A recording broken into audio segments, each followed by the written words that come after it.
Welcome back to another episode of the Cinema Gold Show. As always, I'm your host, Larry Lease. And this week on Let's Talk, we're going to dive into why we're living in TV's golden age. Let me know your thoughts on the current TV landscape in the comment section below. And let me know where you get most of your television and movie entertainment from, whether it's streaming or cable or just over the air TV. Let me know. And with that, let's dive into today's topic.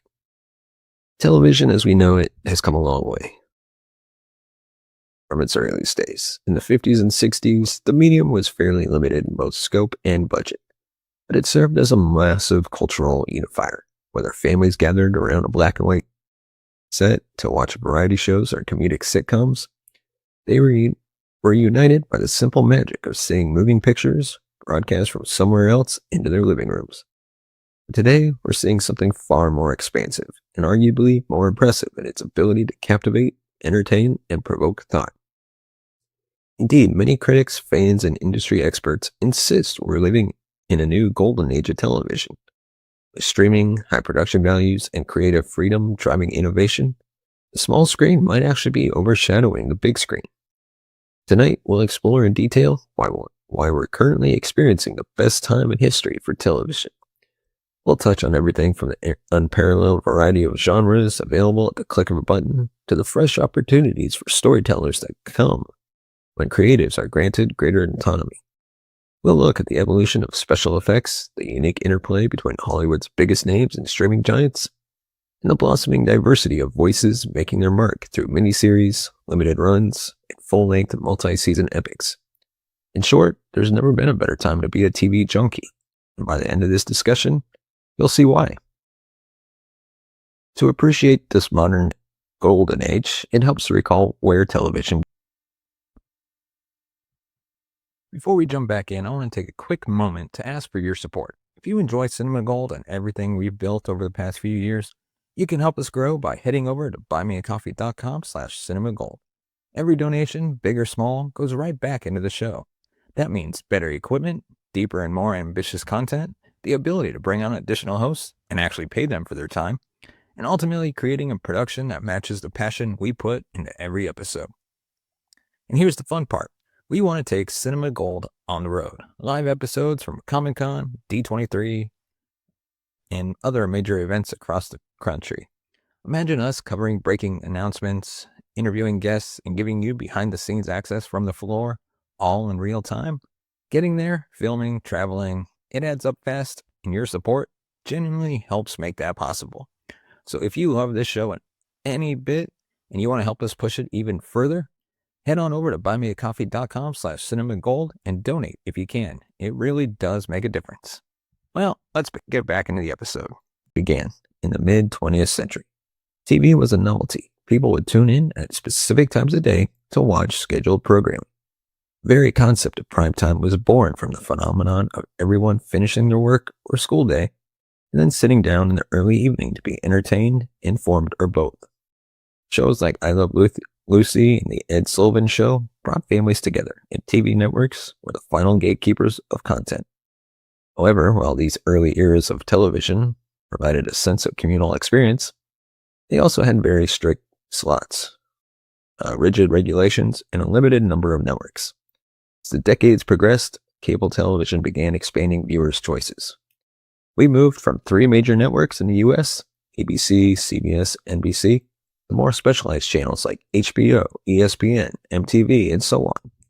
Cable news and niche programming blossomed, but each channel still had tight constraints on runtimes, censorship, and what advertisers would or wouldn't support.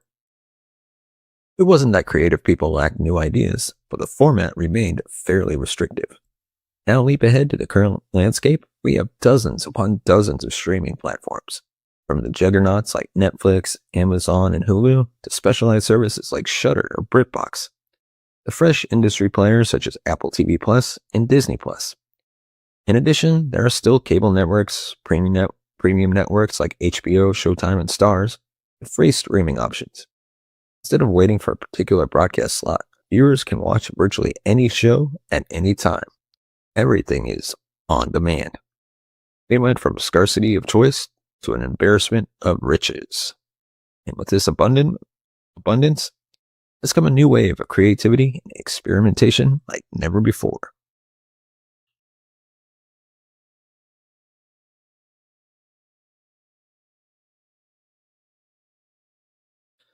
One of the biggest reasons we're living in the best time for television is the sheer variety of content readily available. Only 20 years ago, if you wanted to watch a brand new series from the UK while living in the US, you might have had to find an international DVD, import it, and deal with region codes, or wait for a specialized channel that might air it at an odd hour. Now, all you need is a subscription to the right streaming platform, or sometimes even just a free trial. And you can watch that same British drama in high definition, sometimes even on the same day it airs in its home country. The universal accessibility transforms how we discover and engage with shows. Suddenly, your palette for TV is not restricted by geography. East Asian dramas, European thrillers, African comedies, Australian reality series, these are at our fingertips. The conversation around TV becomes more global. This not only changes how audiences see the world, but it also pushes creators to innovate and up their game. The showrunner in Europe recognizes an appetite for more unconventional stories or sees that viewers respond well to bold visual styles. They can tap into that wave and push boundaries that might not have been considered by networks with historically rigid guidelines. Furthermore, genres are exploding. For every classic crime procedural you might find on network TV, there are a dozen variations of the format being played with by streaming services. Fancy a comedic detective show with a fourth wall breaking protagonist? You'll probably find it. Looking for a gritty post-apocalyptic saga with cinematic levels of production? There's a series for that. Whether you're into sci-fi, fantasy, period dramas, cooking competitions, feel-good shows, and documentary miniseries, you can explore an ever-growing library. Binge watching may be one of the most significant cultural shifts that have accompanied this era of television. Before streaming, you'd have to wait a week for the next episode of your favorite show, unless you were the type to wait for DVD box sets. Today, entire seasons of new shows often drop in a single day. All at once, viewers gain the freedom to decide how and when they want to consume a story. This has fundamentally changed the relationship between showrunners and their audiences. Writers and directors can now craft stories with a greater sense of continuity and long-form narrative arcs. Instead of catering to commercial breaks or the need for an episodic cliffhanger to ensure viewers return in a week, they can design each season almost like a 10-hour movie, confident that many viewers will go from one episode to the next immediately. This results in more cohesive storytelling and allows for greater character development. Plot points that used to get rushed or entirely cut out can now unfold organically over many hours. Moreover, this kind of narrative freedom has spurred experimental structures. You might watch a show that dedicates an entire episode to a minor character's backstory, trusting that the audience will stick around because they're already immersed, or creators might employ unusual, non-linear timelines that would have been too confusing if spaced out over several months of broadcast, but make perfect sense in a binge scenario. It's not that weekly releases have vanished. Some streaming services have reintroduced weekly release formats to keep shows in the cultural conversation for longer. The concept of immediate access to entire seasons remains a unique and powerful hallmark of this era.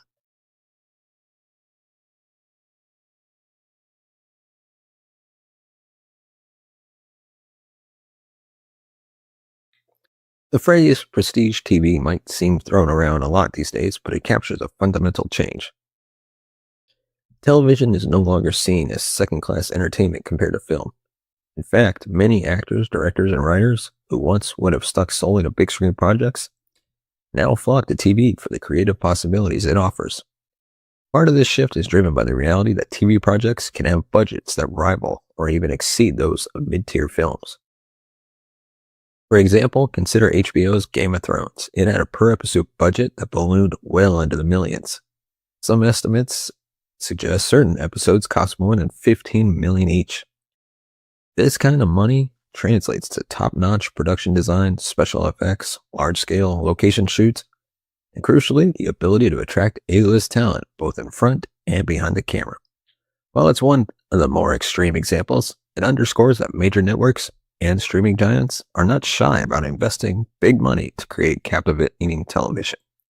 This surge in cinematic quality is why the term golden age feels more accurate than ever.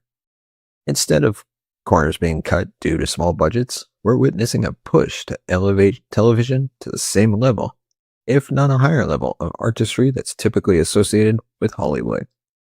Entire sequences are shot on location rather than relying on sets. Elaborate fight choreography is planned. Special effects studios known for blockbuster films are being brought in. We might be watching this content on smaller screens, but the aesthetic, emotional, and narrative depths are akin to feature films.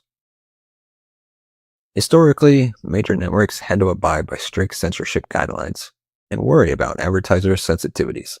This meant certain themes, language, violence, or sexual content were off limits or heavily toned down. Cable channels offered more latitude, but even they were mindful of sponsor concerns. But with streaming services operating on a subscription model, the rules changed dramatically. Show creators and producers are far less bound by the constraints of traditional broadcasting. Take, for instance, the bold narratives seen in shows like Breaking Bad, Ozark, or The Boys. These series aren't afraid to explore moral ambiguity, graphic violence, or controversial social issues. Freed from the typical content guidelines that come with traditional networks, these stories can unfold in ways that challenge viewers to stay engaged with complex, flawed characters. The result is television that pushes boundaries and resonates more deeply, providing an experience once reserved for niche art house films or edgy cable shows after 10 p.m. Additionally, the freedom of streaming means that creators are no longer forced to produce 22-episode seasons to fill programming schedules. Many streaming platforms, a season might be 8, 10, or 13 episodes, shaped to the story's natural arc. This format empowers writers to own the narrative, cutting out filler content that historically plagued longer network seasons. That focus leads to tighter pacing and more impactful storytelling. Excuse me. Gone are the days when national boundaries strictly limited TV content. In this golden age, cross-border collaborations are on the rise. Shows that succeed in one part of the world can gain immediate traction globally. Squid Game, for example, exploded in popularity after premiering on Netflix, becoming a worldwide phenomenon in a matter of weeks. Despite being a Korean language drama with a cast mostly unknown to Western audiences. This phenomenon is a game changer in several ways. First, it allows smaller countries and creative industries to reach audiences far beyond their home markets.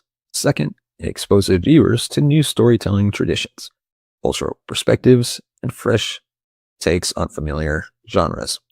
A crime thriller from Denmark might present a whole different aesthetic and pacing than one from the US, and that difference can be refreshing to viewers who crave new experiences. Finally, this global viewership fosters healthy competition. Creators everywhere know they're on a world stage, which can encourage higher production values and more inventive storytelling. For the audience, the worldwide buffet of television enriches cultural understanding. We can watch Spanish teen dramas, switch over to a Brazilian comedy, finish the evening with a British detective miniseries. It fosters cultural exchange on a scale never before seen. And from a purely commercial standpoint, streaming platforms are highly incentivized to invest in local markets worldwide, bridging creative talents across continents to produce content that resonates locally, but also has a global appeal. Technology hasn't just changed where and when we watch, it's also begun to influence how we watch. Many shows incorporate transmedia elements, extending their universes across social media platforms, VR experiences, and interactive websites. Some have tie-in video games or companion podcasts that encourage deeper engagement with the plot and characters. A good example is the Walking Dead franchise, which spawned multiple spin-offs, a post-show talk segment, Talking Dead, various comic book expansions, and video game adaptations. Fans can immerse themselves in that world and form entire communities of discussion and analysis. While this might not be a new concept of fandom culture, the ability to consume and interact with so many avenues simultaneously is distinctly modern. In more experimental territory, Netflix released Bandersnatch under the Black Mirror banner, a choose-your-own adventure style film that required viewers to make decisions that impacted the plot. This interactive approach merges the line between gaming and television, suggesting that future projects might adopt more immersive, user-driven storytelling models. The possibilities are vast, and it all ties back to the flexibility that digital platforms afford creators.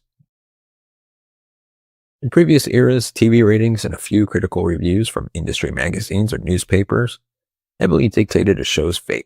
The typical viewer had a limited influence, maybe sending a letter to the network or participating in Nielsen family rating system. Today, audience reactions on social media can make or break a series. Platforms like Twitter, Reddit, and YouTube allow fans to share theories, live tweet reactions, and even campaign for a show's renewal. Showrunners often pay attention to this conversation, sometimes to a fault, adjusting storylines, character arcs, or marketing strategies based on real-time feedback. This can be a double-edged sword, admittedly. While it's great to see audiences have a voice, there's also the risk of creative directions being compromised by online chatter. Nevertheless,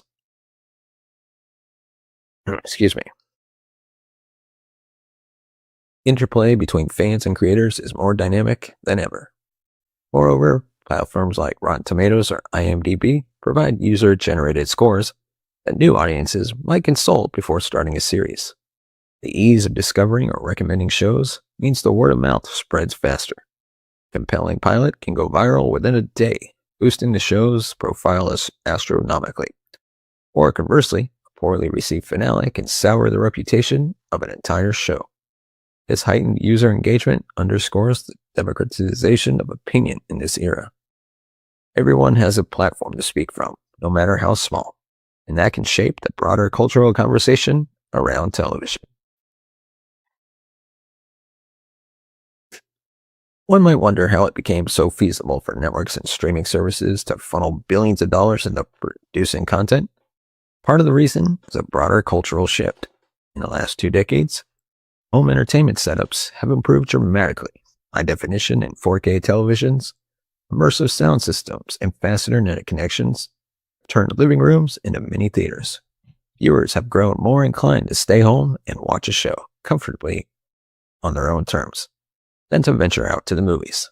The shift is especially evident among younger demographics who find the convenience of streaming unbeatable. Subscription fees flow in, advertisers tailor digital campaigns, and data analytics guide decisions. For the biggest players, spending heavily on one of 2 prestige shows that generate buzz and draw new subscribers can be more cost-effective than trying to fill a 24-hour broadcast schedule. Additionally, the COVID-19 pandemic supercharged the streaming revolution. With theaters close or operating at limited capacity, many major film releases either got postponed or moved directly to streaming platforms. Viewers increasingly turned to their laptops and TVs for fresh content. While the pandemic era was obviously challenging in countless ways, it further cemented television and streaming as critical mediums for entertainment, pushing the boundaries of creativity and investment even further. To make a robust argument in favor of this golden age, it's fair to acknowledge some criticisms. One common complaint is that with so many shows available, it becomes overwhelming to decide what to watch. Some suggest that peak TV might actually lead to viewer fatigue. There's simply too much content to keep up with. It's entirely possible that some excellent programs don't receive the attention they deserve because they're buried under the sheer volume of new releases each week. There's also the notion that not all streaming platforms are created equal. With each service vying for exclusive content, the market is becoming increasingly fragmented. Viewers might need to subscribe to multiple services to watch all the shows they love, which can feel like a financial burden. Furthermore, when shows fail to meet a platform's internal metrics, sometimes metrics that aren't even made public, they can be unceremoniously canceled, leaving fans with unresolved cliffhangers. Another concern is the risk of algorithm-driven content creation. Platforms like Netflix heavily rely on user data to greenlight shows. While this can lead to tailored content, it might also stifle risk-taking if data suggests a certain type of show won't perform well. Ultimately, these criticisms aren't enough to undermine the overall creative explosion, but they do highlight that this golden age has its share of complications. Even with these valid concerns, the argument for our current era as television's best remains strong.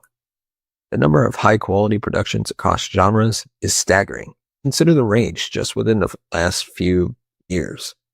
Great crime dramas like Mindhunter, imaginative comedies like The Good Place, superhero reimaginings like Watchmen, sci-fi epics like The Expanse, historical dramas like The Crown, fantasy spectacles like House of the Dragon, and everything in between. Within each of these genres, we're seeing top-tier writing, acting, and production design. So many shows have sparked cultural conversations that cross generational lines, uniting older viewers who might remember the earliest days of television and younger viewers who grew up during the digital revolution. Audiences can deep dive into behind-the-scenes content, engage in heated online discussions, speculate about where the story might go next. Shows that truly stand out become social events, with fans scheduling watch parties or rewatching entire seasons just to catch hidden details. In concluding, let's reiterate why this is truly a golden age of television. Never before have audiences had so many choices of shows, genres, languages, platforms, and formats. We can watch an 8-episode psychological thriller one day, heartwarming comedy the next, top it off with a sweeping fantasy epic, all without leaving our couches. Creators have never had more freedom to experiment with narrative structures, character complexities, and production design. Budgets rival those of blockbuster films, while stories can be as layered and nuanced as the best literary works. Modern renaissance of television is worth celebrating for how it nurtures creative risk-taking and fosters cultural exchange. Sure, the avalanche of new shows can occasionally feel overwhelming, and the high stakes can lead to quick cancellations if a series doesn't hit the mark. But the overwhelming abundance of talent, technology, and freedom suggests that viewers have never had it better. Television is no longer the little brother of cinema. It has become a robust, multifaceted art form in its own right, capable of capturing the global imagination and deliver stories that resonate deeply with millions, if not billions, of people around the world. So if there was ever a time to cozy up with a bowl of popcorn, grab your favorite streaming device, and lose yourself in an inventive new series, it's now. This golden age may not last forever, but while it does, we have every reason to bask in its brilliance, celebrating the countless writers, directors, actors, and other creatives who make it all possible. Celebrating the technology that puts it all at our fingertips.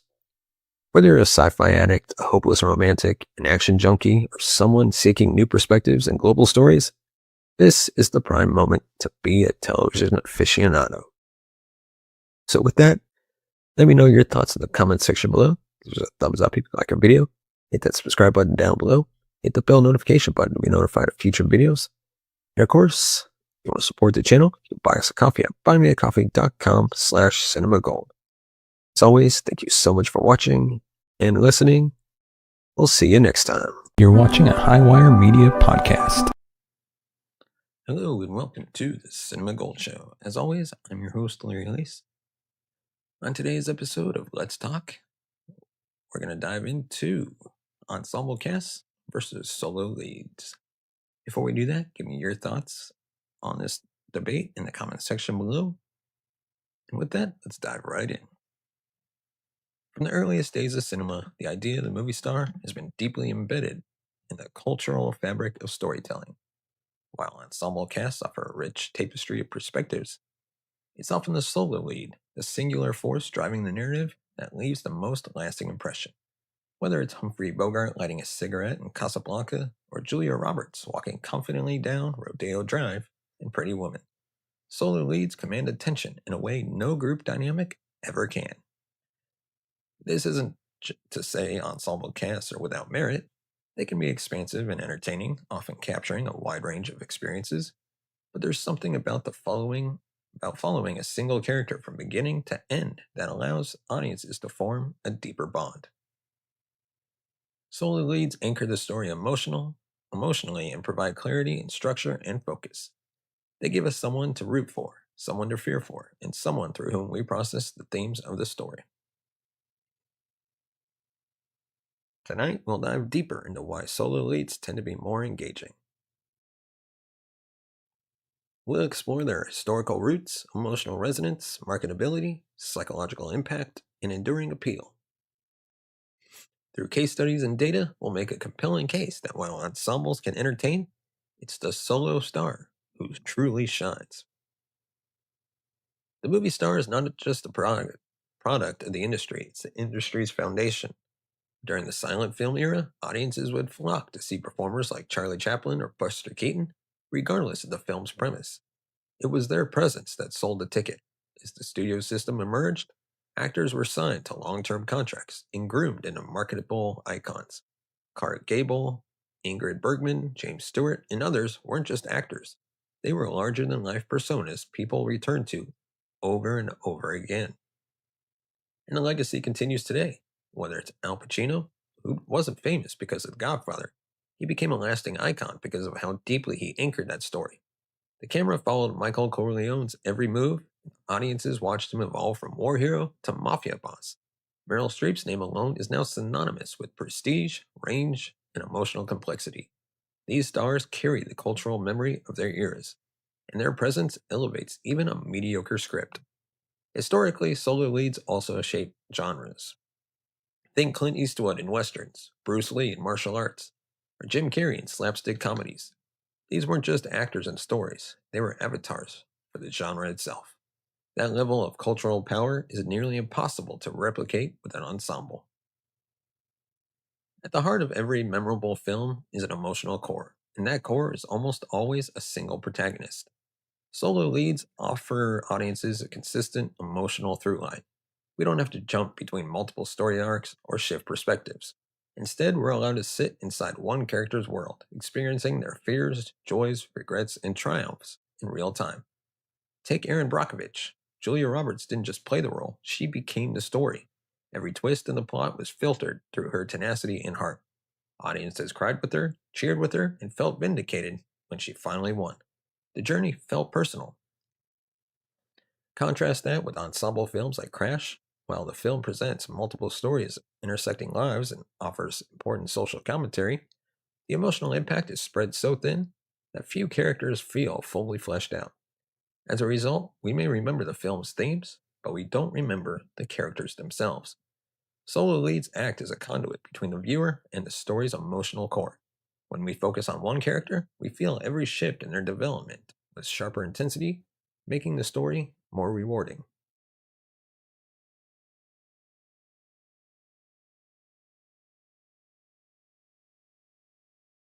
In today's crowded media landscape, having a recognizable face can be the difference between box office success and complete obscurity. This is where solo leads hold an undeniable advantage. Actors like Denzel Washington, Margot Robbie, or Tom Hardy bring instant recognition and, more importantly, trust. Audiences know what they're getting when those names are attached. That familiarity lowers the barrier to entry and increases ticket sales. Studios are aware of this. That's why solo stars often feature front and center on posters, trailers, and press junkets. One face simplifies the marketing message. Instead of advertising a plot or theme, the studio advertises a person. And that person becomes the film's identity. Even streaming platforms rely on this model. Netflix thumbnails often highlight one key actor's face because their analytics show an increases click-through rates. Whether it's Ryan Gosling in The Gray Man or Jennifer Lawrence in Don't Look Up, audiences are more likely to watch something if they recognize and trust the lead. In contrast, ensemble films require more narrative explanation. The audience must be introduced to multiple characters, each with their own subplot and motivation. That's a harder sell in a 30-second trailer. In a media economy defined by short attention spans, a solo lead provides an edge in clarity, consistency, and memorability. Take Tom Cruise and the Mission Impossible franchise. Tom Cruise has become a textbook example of how a solo lead can drive not just a film, but an entire franchise. Since 1996, Mission Impossible has grown into one of the most successful action series in film history. And at the center of it all is Cruise. His character, Ethan Hunt, has not only evolved over time, but has also maintained a consistent emotional through line. He's the heartbeat of the franchise. Cruise's reputation for performing his own stunts adds another layer. Viewers know that when they see Cruise dangling off a plane or speeding through narrow alleys, it's really him. That authenticity translates into a kind of cinematic trust. Audiences don't just watch Mission Impossible for the plot, they watch to see what Cruise will dare to do next. Ensemble action franchises like the Fast and the Furious have had to juggle an ever-growing list of characters and cast changes, often at the expense of emotional continuity. While entertaining, they sometimes lack the central heartbeat that Cruise provides for Mission Impossible. It's a clear example of how a singular lead can elevate consistency, deepen audience loyalty, and drive long-term success. The psychological appeal of solo leads is rooted in human nature. We're wired to empathize with individuals more easily than with groups. When a film follows a single protagonist, it gives us space to project our own fears, hopes, and questions onto them. That identification also creates a powerful bond. In Black Swan, Natalie Portman's descent into madness becomes a mirror for perfectionism, anxiety, and identity loss. The camera rarely leaves her, pulling us into her fractured psyche. By the end of the film, we're not just watching Nina, we are her, confused and consumed by ambition. This level of immersion is difficult to achieve in ensemble films. With too many characters, the audience's emotional investment becomes fragmented. Even if the film is well written, we're likely to connect with only one or two characters, making the others feel like narrative filler. Solo leads act like emotional surrogates. Their victories feel like our own. Their pain cuts deeper. That bond is what makes stories unforgettable. And it's why films with one strong lead tend to linger in the cultural imagination far longer. It's easy to see why filmmakers are drawn to ensemble casts. They allow for multiple perspectives, large story worlds, and a broader emotional palette. But without careful management, ensembles risk becoming narratively shallow. When a film is forced to divide its time and energy across 10 different characters, very few of them get the screen time or emotional weight necessary for lasting impact. Consider films like Valentine's Day or New Year's Eve. Despite having impressive A-list ensembles, they failed to resonate emotionally. Why? Because no character had enough depth. Instead, we're treated to shallow storylines, each given a few minutes to establish, develop, and resolve. Nothing sticks. Even celebrated ensemble films can fall into this trap. Excuse me. The Expendables is a fun, explosive action series that leans heavily on nostalgia and spectacle. But very few fans walk away remembering the characters' arcs. There's no singular emotional journey, only scattered moments of bravado. This diffusion weakens emotional investment. Audiences don't want to follow a relay team, they want a hero. A single lead allows for tension to build, stakes to rise, and a resolution to feel earned. Without that clear central figure, ensemble films often end up being forgettable, even if they're momentarily entertaining. The commercial data is overwhelming. Films with bankable solo leads consistently outperform ensemble movies, especially in global markets. Stars like Will Smith, Angelina Jolie, DiCaprio, Keanu Reeves have built careers on reliably drawing audiences across the globe, often irrespective of a film's genre or reviews. This isn't a coincidence, it's consumer psychology. For instance, I Am Legend, starring Will Smith, alone for most of the film, grossed more than 500 million worldwide. Gravity, where Sandra Bullock carries the solo lead for long stretches, did nearly 725 million. These films didn't need massive supporting casts. They needed one compelling person at the center of the storm. By contrast, ensemble-driven films often struggle unless they are franchise-based or genre-specific.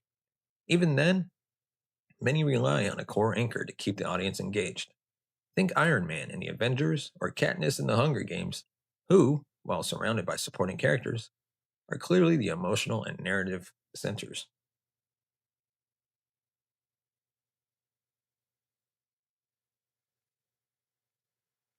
Streaming behavior also tells us something.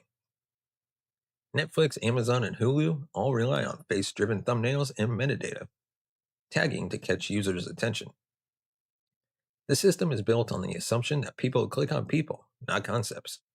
A single face, particularly on the viewer, knows and trusts, outperforms crowded posters almost every time. It would be dishonest to claim that ensemble films never work. Some of cinema's most beloved works are built on group dynamics. The Lord of the Rings, The Avengers, Ocean's 11, and The Breakfast Club have all demonstrated that ensembles can indeed captivate audiences when handled with care and clarity. But dig a little deeper and you'll find that even these films rely on narrative gravity centers. Frodo Baggins in Lord of the Rings is the character through whom the audience experiences the burden of evil. Tony Stark often carries the emotional stakes of the Marvel Universe. And in Ocean's 11, George Clooney's. Today's episode is brought to you by Paramount Plus, the streaming service with something for everyone. When it comes to streaming, there's a lot out there, but few platforms deliver like Paramount Plus. Whether you're into gripping dramas, laugh-out-loud comedies, true crime documentaries, or blockbuster films, Paramount Plus has you covered. You can stream everything from hit series like Criminal Minds, NCIS, and Tulsa King, to massive movie franchises like Mission Impossible, Transformers, and Top Gun.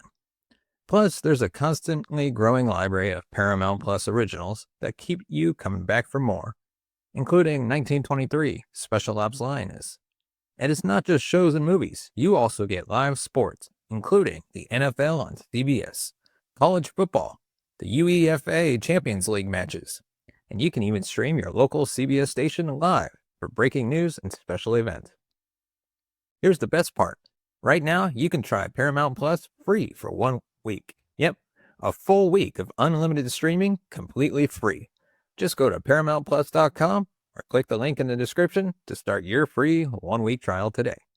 So if you're looking for your next binge, or you just want a platform that gives you everything, from heart-pounding action to award-winning series, make it Paramount Plus. Paramount Plus, where entertainment lives. And now, let's get back to our episode. Danny Ocean provides both the plan and the charisma that propels the story forward. Great ensemble films still require hierarchy. They don't treat all characters equally, they highlight a lead, and everyone else plays a supporting role. The ensemble label can be misleading when one character clearly owns the emotional weight of the film. Moreover, these ensemble successes are often the result of massive budgets, multiple screenwriters, and a built-in fan base. That's not something most films have. In most cases, relying on a solo lead is not only safer, it's often more effective in both storytelling and marketability. Cinema is built on connection. At its best, it allows us to step into someone else's life, to see the world through their eyes, and to feel things we might otherwise never experience. Solo leads make this possible in a way that ensemble casts rarely can. They create a singular emotional thread, a clean line from the opening frame to the closing credits. From the earliest silent films to today's blockbusters, audiences have been drawn to iconic faces. We remember Indiana Jones, Forrest Gump, Aaron Brockovich. We quote them, imitate them, and see ourselves in them. Their journeys become symbolic, their struggles universal. This cultural imprint is the true legacy of the solo leads. In a world increasingly flooded with content where attention is fragmented and competition is fierce, audiences want clarity, charisma, and connection, and nothing delivers all three quite like a great solo lead. With that, let me know your thoughts on this debate in the comment section below. Give us a thumbs up if you like our video. Hit that subscribe button down below. Hit the bell notification button to be notified of future videos. And of course, if you want to support the channel, you can buy us a coffee at buymeacoffee.com/cinemagold or scan the QR code on the screen. As always, thank you so much for watching and listening. We'll see you next time. You're watching a Highwire Media podcast. Filmgoers have long been captivated by compelling protagonists, those heroes and heroines who battle adversity with courage, righteousness, and that spark of hope. But among the pantheon of cinematic leads, there is a particular breed that has slowly but surely captured the collective imagination: the villain protagonist.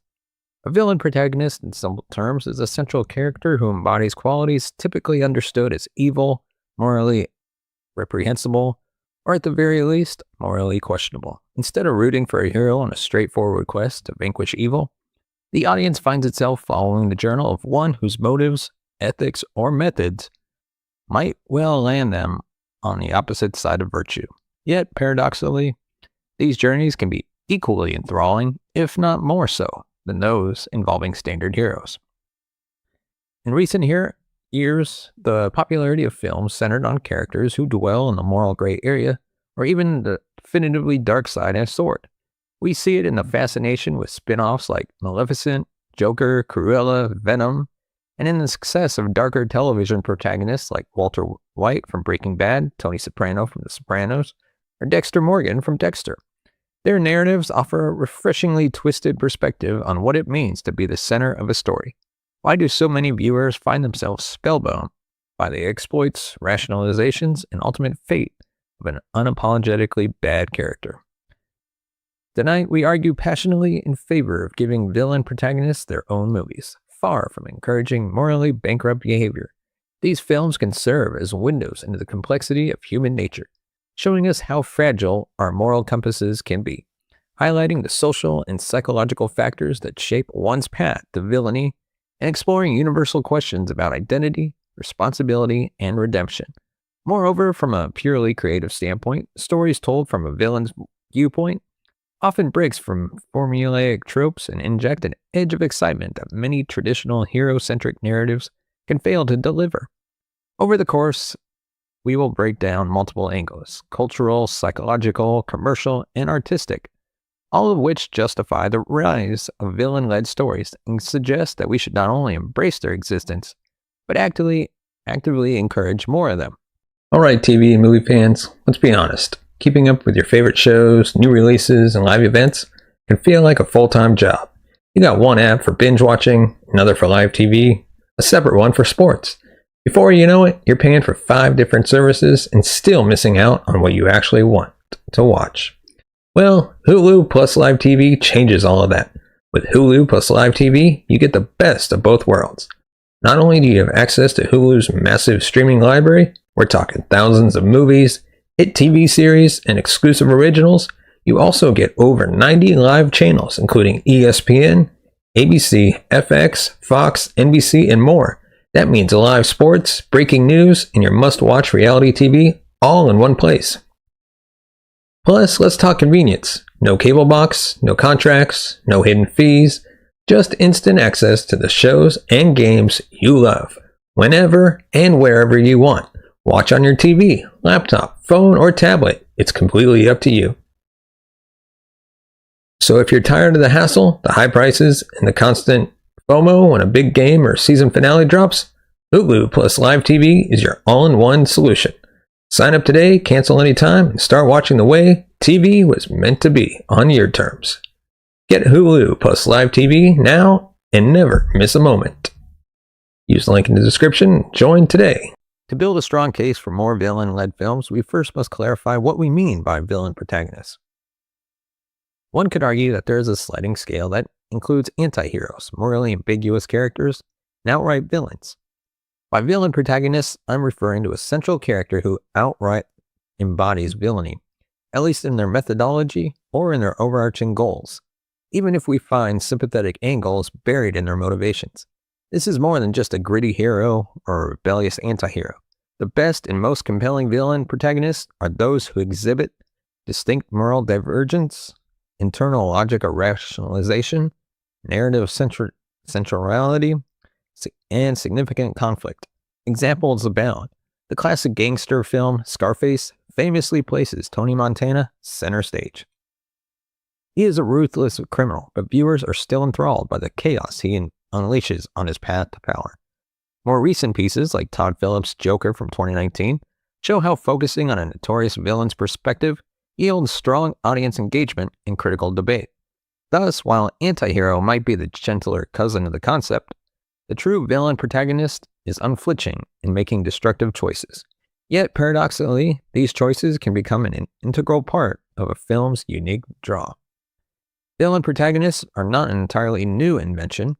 In literature, we can look as far back as John Milton's Paradise Lost from 1967, which famously gave us an oddly sympathetic portrayal of Satan.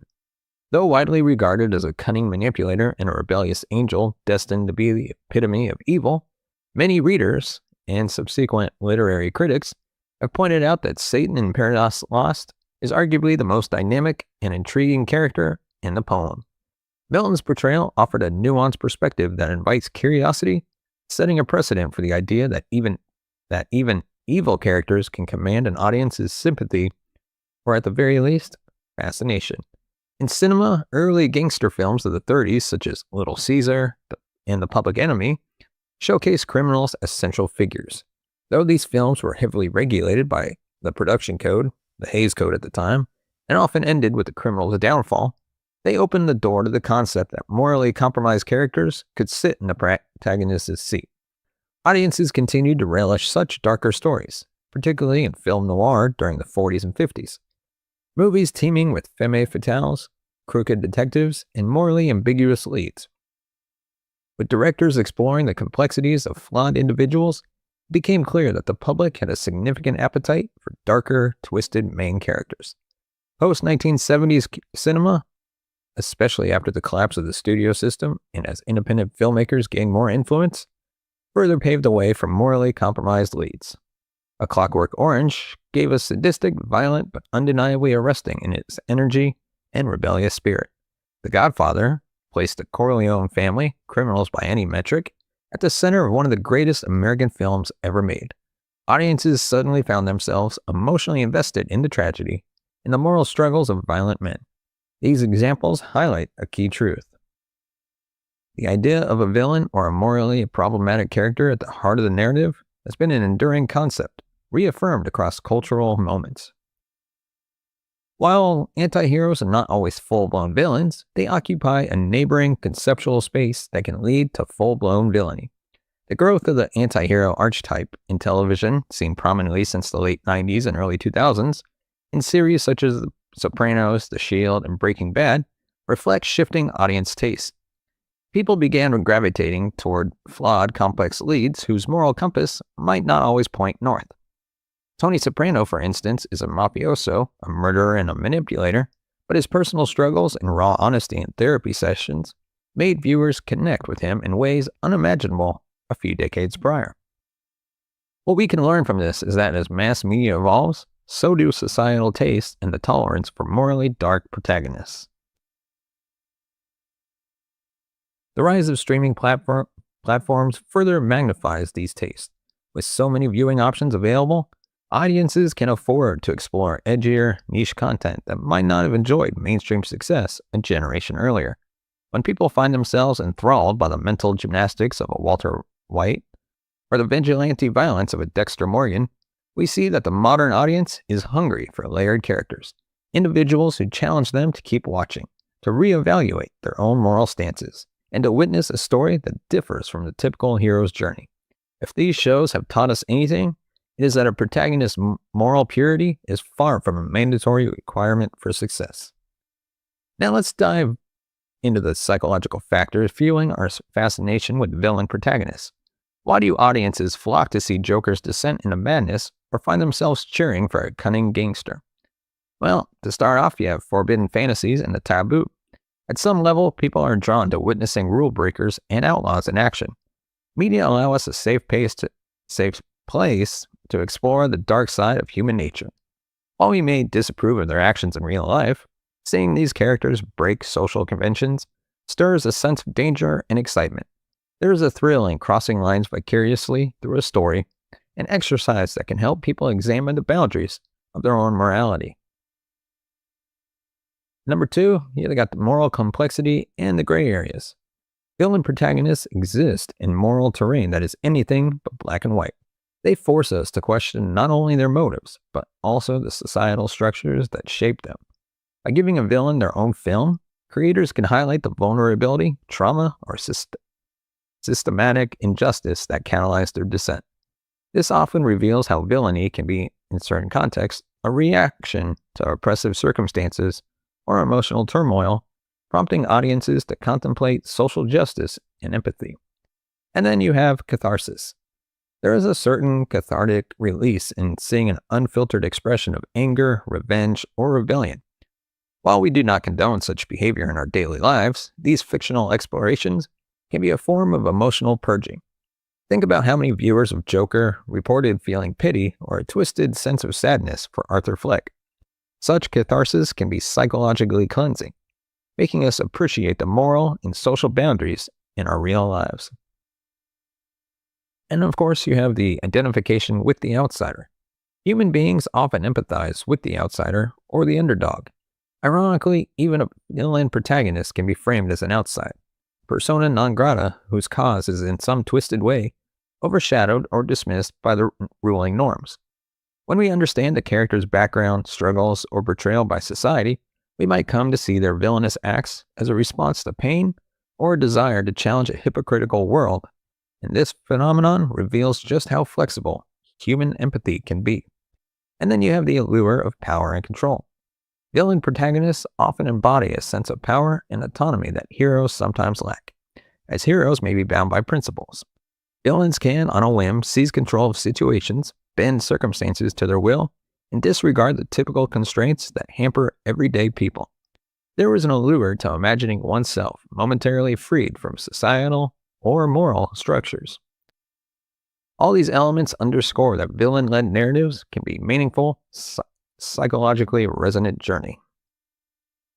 By delving into the antagonist's point of view, we unlock new emotional and intellectual layers, demonstrating that stories are not always as cut and dry as hero versus villain. A significant reason to champion the production of more villain-centric movies is that these stories challenge the well-worn hero-villain binary. Traditional film narratives often adopt a simplistic stance. The protagonist is the good guy, the antagonist is the bad guy.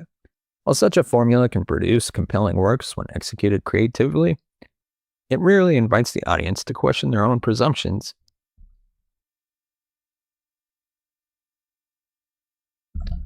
Traditional film narratives often adopt a simplistic stance. The protagonist is the good guy, the antagonist is the bad guy. While such a formula can produce compelling works when executed creatively, it rarely invites the audience to question their own presumptions in any substantial way. By contrast, a film that places the villain front and center demands that we confront our biases. Are we truly correct about who is right or wrong, or do we see shades of ourselves in characters we once considered purely evil? Could the villain's motivations be, in some context, understandable or even justified? When we consider the real-world conflicts, it becomes evident that moral lines are rarely so sharply drawn. The process of painting the villain as the protagonist highlights the complexity of socio-political factors, personal trauma, class structures, or cultural schisms that can push people into radical behaviors. Consider a hypothetical scenario, a major film focusing on an eco-terrorist who used drastic destructive methods to protest environment neglect. Although their actions result in casualties or dire consequences, the film might highlight the hopelessness they feel as corporations ravage the environment unchecked. While we do not condone violence and destruction, an empathetic glimpse into the villain's perspective might shed light on the frustration and deep concern that triggered such extreme measures.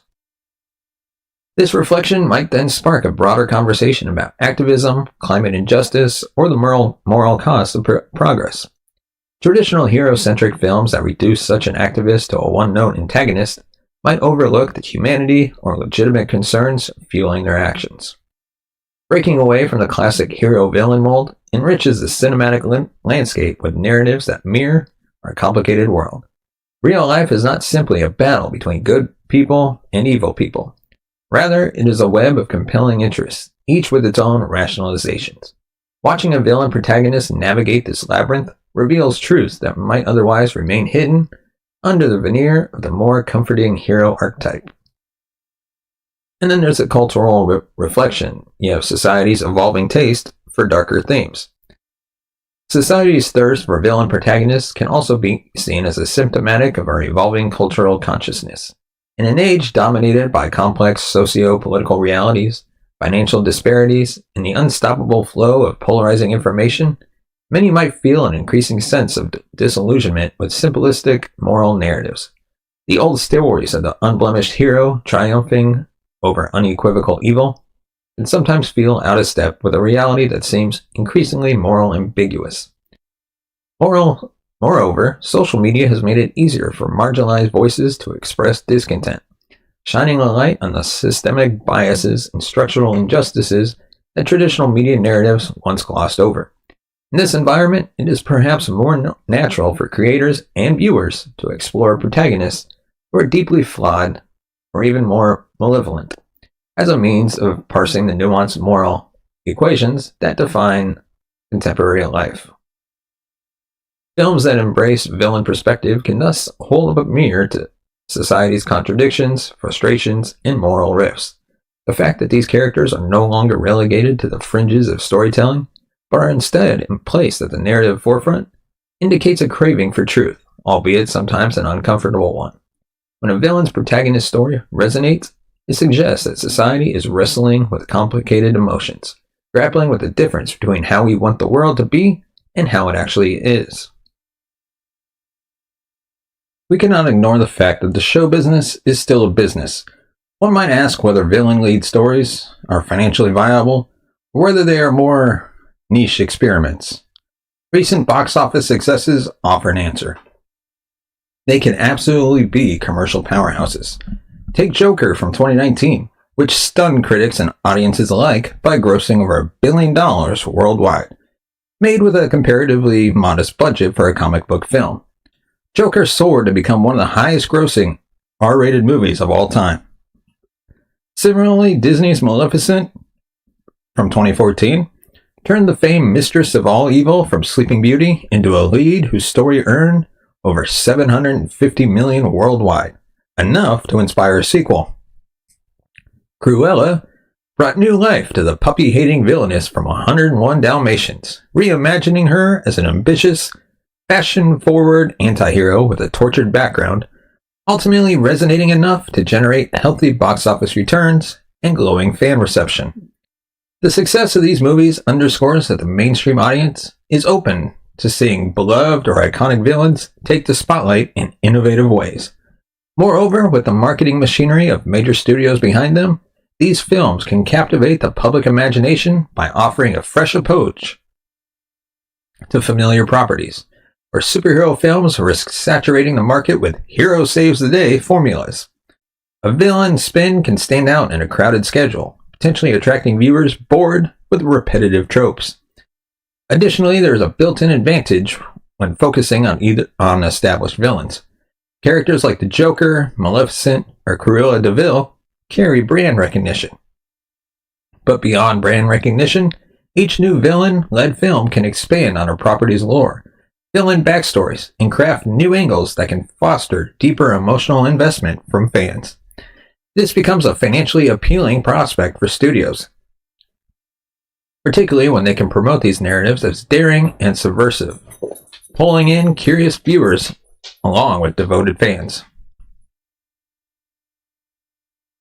Stories driven by villain protagonists offer creative freedom for both writers and directors, freedom that traditional hero-led stories might not allow.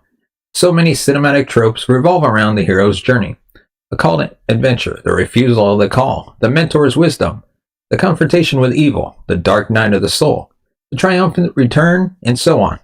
While this structure has proven successful for eons, it can also be formulaic. In a villain-centric film, the narrative beats might flip or subvert many of those traditional tropes. Instead of a positive mentor figure guiding the hero towards self-actualization, the villain might be pushed forward by a manipulative figure or their own self-serving ambitions. Instead of seeking to protect a community, the villain might be on a quest to control it or sow chaos within it. Instead of a triumphant return, we might witness a descent into deeper despair or an ambiguous victory that invites us to question the meaning of success. Each variation allows for fresh storytelling, making the film feel unpredictable and therefore more engaging. Moreover, focusing on a villain's inner world allows filmmakers to delve into darker themes more directly, such as mental illness, systemic oppression, greed, lust, revenge, existential rage, and the weight of moral choices.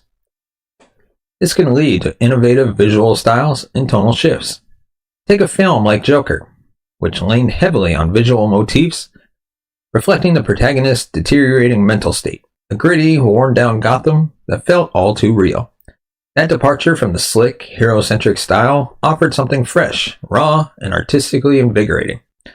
For directors and screenwriters, the villain's mindset can be an unmatched playground where all manner of innovating storytelling devices can flourish. Finally, subverting the audience's expectation about redemption arcs, punishments, or outcomes can lead to memorable cinematic experiences. Perhaps the villain's journey ends in complete triumph, flipping the usual hero wins formula. Alternatively, the film might end in heartbreak, or in a cyclical sense of entrapment that underscores the tragedy of villainy. These narrative possibilities demonstrate just how boundless the creative potential is when the main character operates outside heroic norms. Stories have always been, at their core, reflections of the societies that produce them. A villain protagonist can be a particularly powerful vehicle for social commentary, since the moral starkness of their actions heightens the contrast with the rest of the world. When we watch a hero confront social ills, we might think, if only everyone acted like the hero, society would be better. But when we watch a villain navigate a world riddled with hypocrisy, corruption, or societal flaws, we might be forced to ask, what role did society play in creating this monster? Villain protagonists can expose social injustices by showing how a person's environment, upbringing, or experiences can catalyze a drift towards a destructive behavior. A storyline about a corporate raider who bankrupts small businesses left and right can highlight the moral bankruptcy behind unchecked capitalism. A tale about a radical zealot committing acts of terror could dissect the dangerous power of indoctrination and politically marginalization. By following the villain's perspective, the film can lay bare the twisted logic that emerges when social institutions fail to protect or guide individuals constructively. Such stories become conversation starters, compelling viewers to not just condemn the villain, but also to question the broader context. Why do certain systemic issues persist?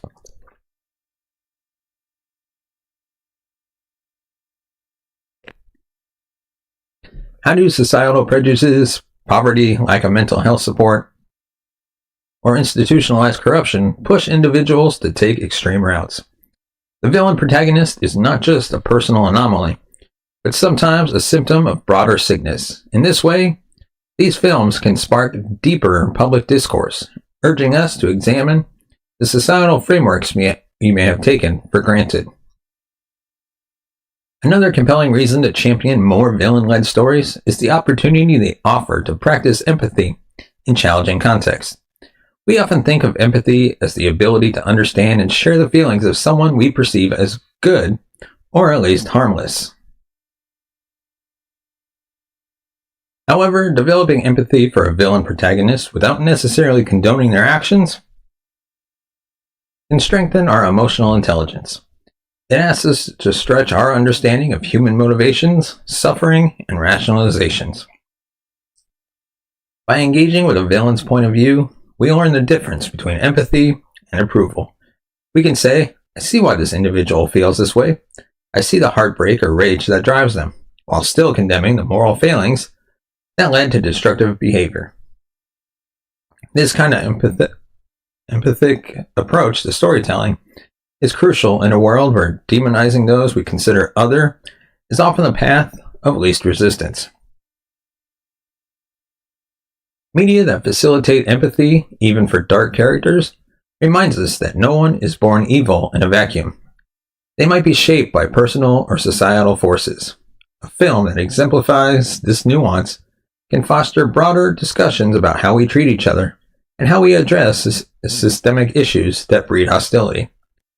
And of course, some critics are worried that featuring villain protagonists might glamorize crime, violence, or other morally reprehensible acts. The question of media influence on behavior is a perpetual debate. However, years of research into the relationship between violent media and real-world aggression have yielded no consensus that simply portraying villainy causes real-life villainy. The more relevant question for filmmakers is, how do we engage with villain protagonists responsibly? Films can do so by illustrating the psychological toll of evil acts, not glossing over or trivializing the damage inflicted on innocent characters, and by acknowledging that while the villain is central, the moral complexities of their action remain open to critique. These approaches allow audiences to experience the thrill and fascination that come with dark characters while still being challenged to reflect on the moral weight of those actions. Villain protagonists deserve their own movies. They embody the narrative, tension, and moral complexity that can push cinematic art to new heights, while satisfying the modern audience's demand for layered stories that do not shy away from darkness. Far from endorsing evil, these films serve as reflections of human nature, highlighting the capacity for cruelty, the fragility of moral integrity, and in some cases, the resilience of empathy and redemption. They allow us to explore taboo fantasies within safe, imaginative boundaries, prompting deeper conversations about the structure that foster villainy in our real-world societies. They can be vehicles for social commentary, urging us to reconsider how we classify good and bad, and to re-examine the social, political, and psychological forces that sculpt our worldviews. They also tap into potent psychological draws, curiosity, thrill, forbidden impulses, and the quest to comprehend the incomprehensible. Villain protagonists should indeed get their own movies because film, at its best, is a tool for exploring every facet of the human condition, including those that frighten and disturb us. We should not turn away from the dark side of storytelling. Rather, we should harness it to spark conversation, introspection, and ironically, deeper compassion. So here is to the cinematic rogues, the twisted masterminds, the fearsome foes who take center stage. They have stories worth telling, and we, as an audience, have lessons to learn from them. So I want to hear from you in the comment section below. What do you think about having more villain-centric movies? And let me know what your favorite villain-centric movie is. Is it the Joker? Let me know. And of course, who do you think is the greatest villain in movie history? And with that, give us a thumbs up if you like our video. Hit that subscribe button down below. Hit the bell notification button to be notified of future videos. And of course, if you want to support the channel, you can buy us a coffee at buymeacoffee.com/cinemagold. As always, your support helps the channel grow, upgrade our equipment, bring in new hosts, be able to pay them, and eventually take this show on the road. As always, thank you so much for watching and listening. We'll see you next time. You're watching a Highwire Media podcast. As we have reached the end of January, we'd like to introduce to you a special series we do on the last Friday of each month, and that is Let's Talk. That's right, we're bringing back our popular Let's Talk series, and this week we're going to talk about binge watching. Let me know your thoughts on binge watching in the comment section below, and with that, let's dive into it. Television has evolved significantly over the past decades, shifting from rigidly scheduled weekly broadcasts to the on-demand, only-once-release model popularized by streaming platforms. This shift has given rise to one of the most defining trends in modern entertainment, binge watching.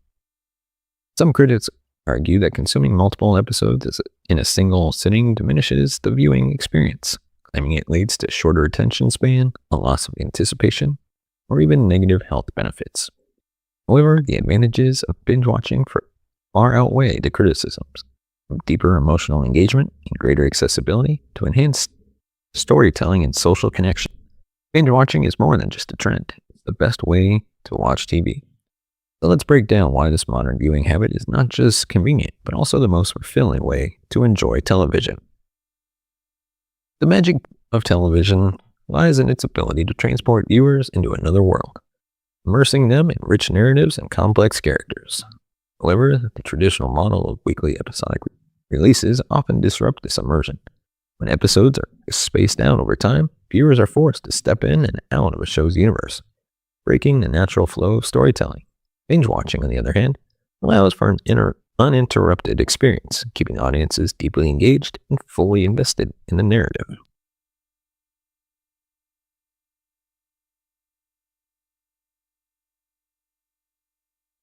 Imagine watching a complex, slow burn drama like Breaking Bad. The gradual transformation of Walter White from a high school chemistry teacher to a ruthless drug kingpin is a nuanced journey filled with tension and moral dilemma.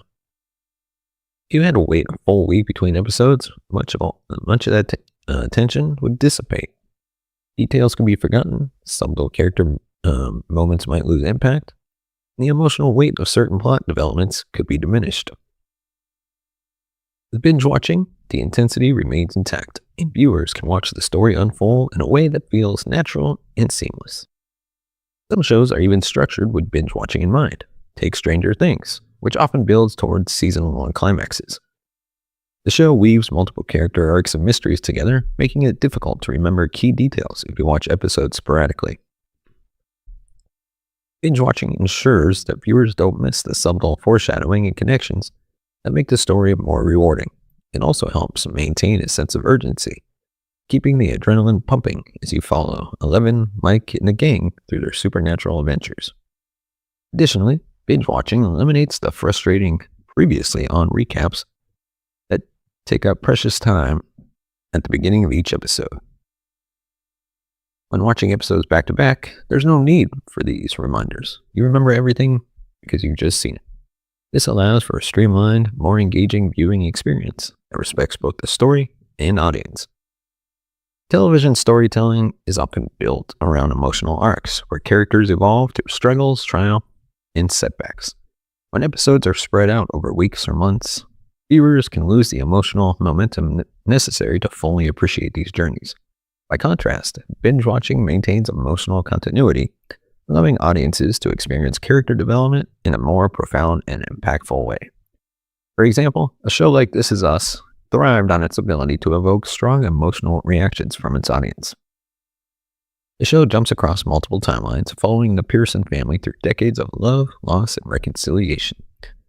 Watching episodes sporadically might weaken the emotional weight of certain storylines. Viewers might forget small but significant character interactions that later pay off in powerful ways. However, when watched in a continuous flow, the full depth of the emotional experience is preserved, making each twist and revelation hit harder. The same can be said for the character-driven dramas like The Crown, which explores the personal and political lives of British royalty over several generations. Each episode builds upon previous ones, adding layers of complexity to figures like Queen Elizabeth II and Princess Diana. Watching the show in succession allows viewers to follow these character arcs with greater empathy and understanding, ensuring that the emotional stakes remain high throughout. Even comedies benefit from binge watching. Shows like The Office and Parks and Recreation are filled with inside jokes, running gags, and subtle character development that may not be as apparent if watched with long gaps in between. Binge watching allows fans to pick up on these details, deepening their appreciation for the humor and the relationships that form over multiple seasons. Ultimately, binge watching strengthens the emotional connection between viewers and characters, making for a richer, more satisfying television experience. One of the most practical benefits of binge watching is the accessibility it provides for people with different lifestyles, work schedules, and commitments. In the past, traditional television schedules dictated when and how audiences could watch their favorite shows. If you missed an episode, you had to wait for a rerun or hope that a friend could catch you up. This rigid structure was inconvenient and often excluded people who couldn't tune in at a designated time. Binge watching solves this problem by giving viewers complete control over when and how they watch. Whether you're a night owl, an early riser, or someone with an unpredictable schedule, binge watching ensures that you can watch your favorite shows at your own pace. No longer do viewers have to rearrange their lives to accommodate television schedules. Now, television accommodates them. For global audiences, this accessibility is even more important. Streaming platforms have made it easier than ever for international viewers to enjoy content from different cultures. Shows like Money Heist, Dark, and Squid Game have gained massive worldwide followings thanks to the ability to binge watch them in full, eliminating language barriers and time zone restrictions.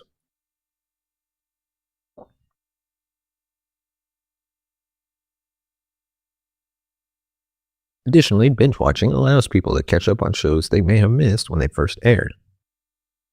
Older series like The Sopranos, Buffy the Vampire Slayer, and Friends have been rediscovered by younger generations who can now experience them in their entirety without waiting for reruns. This not only keeps classic shows alive, but also ensures that new audiences can appreciate them on their own terms. The flexibility offered by binge watching makes television more inclusive, allowing more people to engage with stories that resonate with them, regardless of their schedules or geographic location.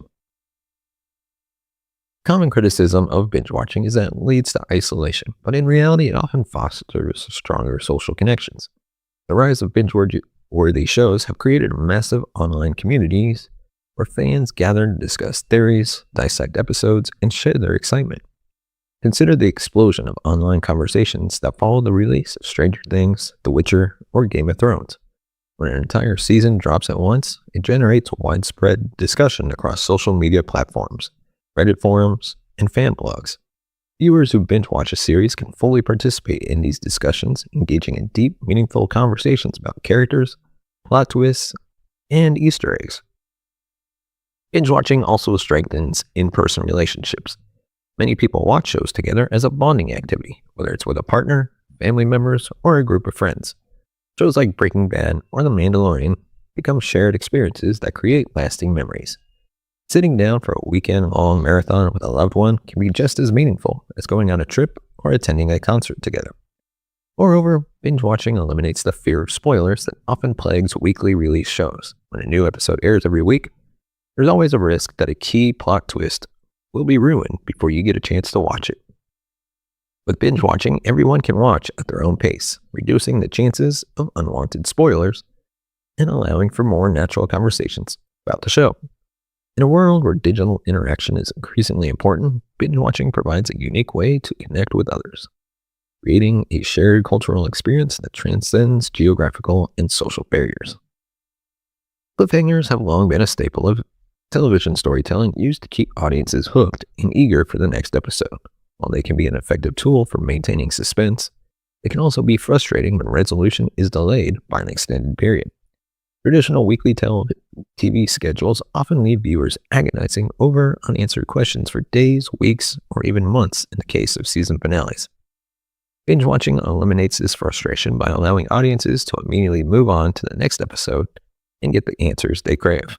Take a show like Lost, which built its reputation on jaw-dropping cliffhangers and left fans debating theories for days between episodes. While this added an element of anticipation, it also meant that viewers often became frustrated when certain mysteries dragged on for too long. Binge-watching Lost allows for a more rewarding experience, as viewers can see the story unfold in real time without the tedious wait. The same applies to shows like The Walking Dead, which frequently ends episodes with characters in life or death situations. Watching the show week to week means enduring constant cliffhanger stress, but binge-watching lets viewers enjoy a more fluid experience, where the suspense pays off almost instantly. Even in crime and mystery dramas, binge-watching is advantageous. In a show like True Detective, where each episode builds upon intricate clues and character development, a weekly viewing schedule can cause viewers to forget minor but crucial details. Watching episodes back-to-back ensures that every breadcrumb the writers leave behind is fresh in the viewer's mind, making for a more satisfying unraveling of the mystery.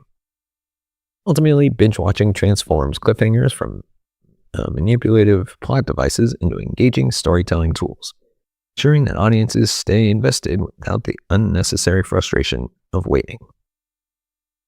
In today's fast-paced world, people have more responsibilities and time constraints than ever before. Between work, family, social obligations, and other commitments, finding time to watch a television show on a rigid weekly schedule can be challenging. Binge watching provides a more efficient way to consume content, allowing viewers to watch at their convenience rather than being dictated by network schedules. Rather than stretching a 10-episode season over 2.5 months, binge watchers can complete it in a few days or even a single weekend. This allows them to move on to other activities or begin another show without feeling burdened by long-term commitment. Efficiency also extends to the storytelling itself. Many older television shows had to meet strict network requirements for episode counts, often leading to unnecessary filler episodes and added little to the overarching plot. Streaming platforms have largely eliminated the issue, allowing creators to focus on tighter, more meaningful narratives. Limited series like Chernobyl and The Queen's Gambit have benefited immensely from this format as they tell concise, compelling stories without wasting time on unnecessary subplots. Additionally, binge watching allows viewers to manage their own pacing. Some may choose to watch an entire season in one go, while others may prefer to spread it out over several days. The key difference is that the choice is theirs rather than being dictated by a television network. This freedom makes binge watching the most time-efficient way to enjoy television in the modern era. Binge watching has not only changed the way audiences consume television, but it has also influenced the way shows are made. Streaming services offering full season drops, showrunners and writers have greater flexibility in structuring their narratives. Instead of crafting each episode as a self-contained installment designed to hook audiences week after week, they can focus on long-form storytelling that unfolds naturally over the course of an entire season. This has led to a rise in highly cinematic television.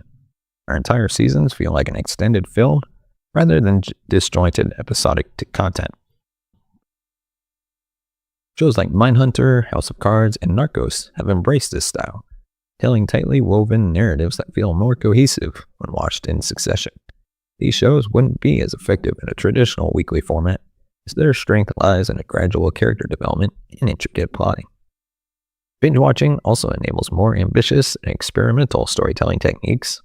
Anthology series like Black Mirror and Love, Death, and Robots thrive in this format because they allow viewers to consume multiple self-contained stories at their own pace. Similarly, shows with non-linear storytelling such as Westworld and Dark benefit from binge watching because viewers can immediately revisit past episodes to piece together clues and theories. Another advantage of the binge watching model is that it gives creators more control over pacing. Traditional TV often forces artificial climaxes at the end of each episode to maintain viewer interest. With binge watching, stories can unfold at a more natural rhythm, leading to more organic storytelling that isn't reliant on manufactured suspense. Binge watching doesn't just benefit audiences, it also empowers filmmakers to push creative boundaries and tell stories in new and exciting ways. In a world where stress and anxiety are common, entertainment serves as an important form of escapism. While excessive binge watching can certainly be unhealthy, if it interferes with daily responsibilities, moderate and intentional binge watching can be a healthy way to unwind and decompress. Shows like Parks and Rec, Brooklyn Nine-Nine, and The Office have become go-to comfort shows for many people. Their lighthearted humor, familiar characters, and feel-good narratives offer a sense of stability and warmth, making them perfect for binge watching. Many viewers rewatch those shows repeatedly because they provide a reliable source of joy and relaxation. For those dealing with anxiety or stress, binge watching can serve as a mental retreat. A compelling, immersive series can provide temporary relief from real-world worries by transporting viewers into a different reality, whether it's escaping the magical world of The Witcher or immersing oneself in the high-stakes drama of Breaking Bad. Binge watching allows people to take a mental break when needed. Additionally, binge watching can provide social and emotional comfort. Watching a series with friends or family can create a sense of togetherness. Even watching alone can provide a feeling of connection to beloved characters and stories. When used mindfully, binge watching isn't just about entertainment, it can be a form of self-care. Television is no longer a medium confined to specific time slots or network programming schedules. The rise of streaming services has completely reshaped the industry, giving audiences unprecedented control over how they consume content. Binge watching is not just a passing trend. It's a natural evolution of television in the digital age. Streaming giants like Netflix, Hulu, Disney+, and HBO Max have embraced the binge watching model, releasing entire seasons at once to cater to modern viewers' preferences. As a result, traditional networks have been forced to adapt, with many launching their own streaming platforms to stay competitive. The success of binge release shows like Stranger Things, The Mandalorian, and The Boys has demonstrated that audiences prefer this method of consumption. Even networks that still adhere to a weekly release schedule are incorporating elements of binge-watching culture by allowing past seasons to be streamed in full.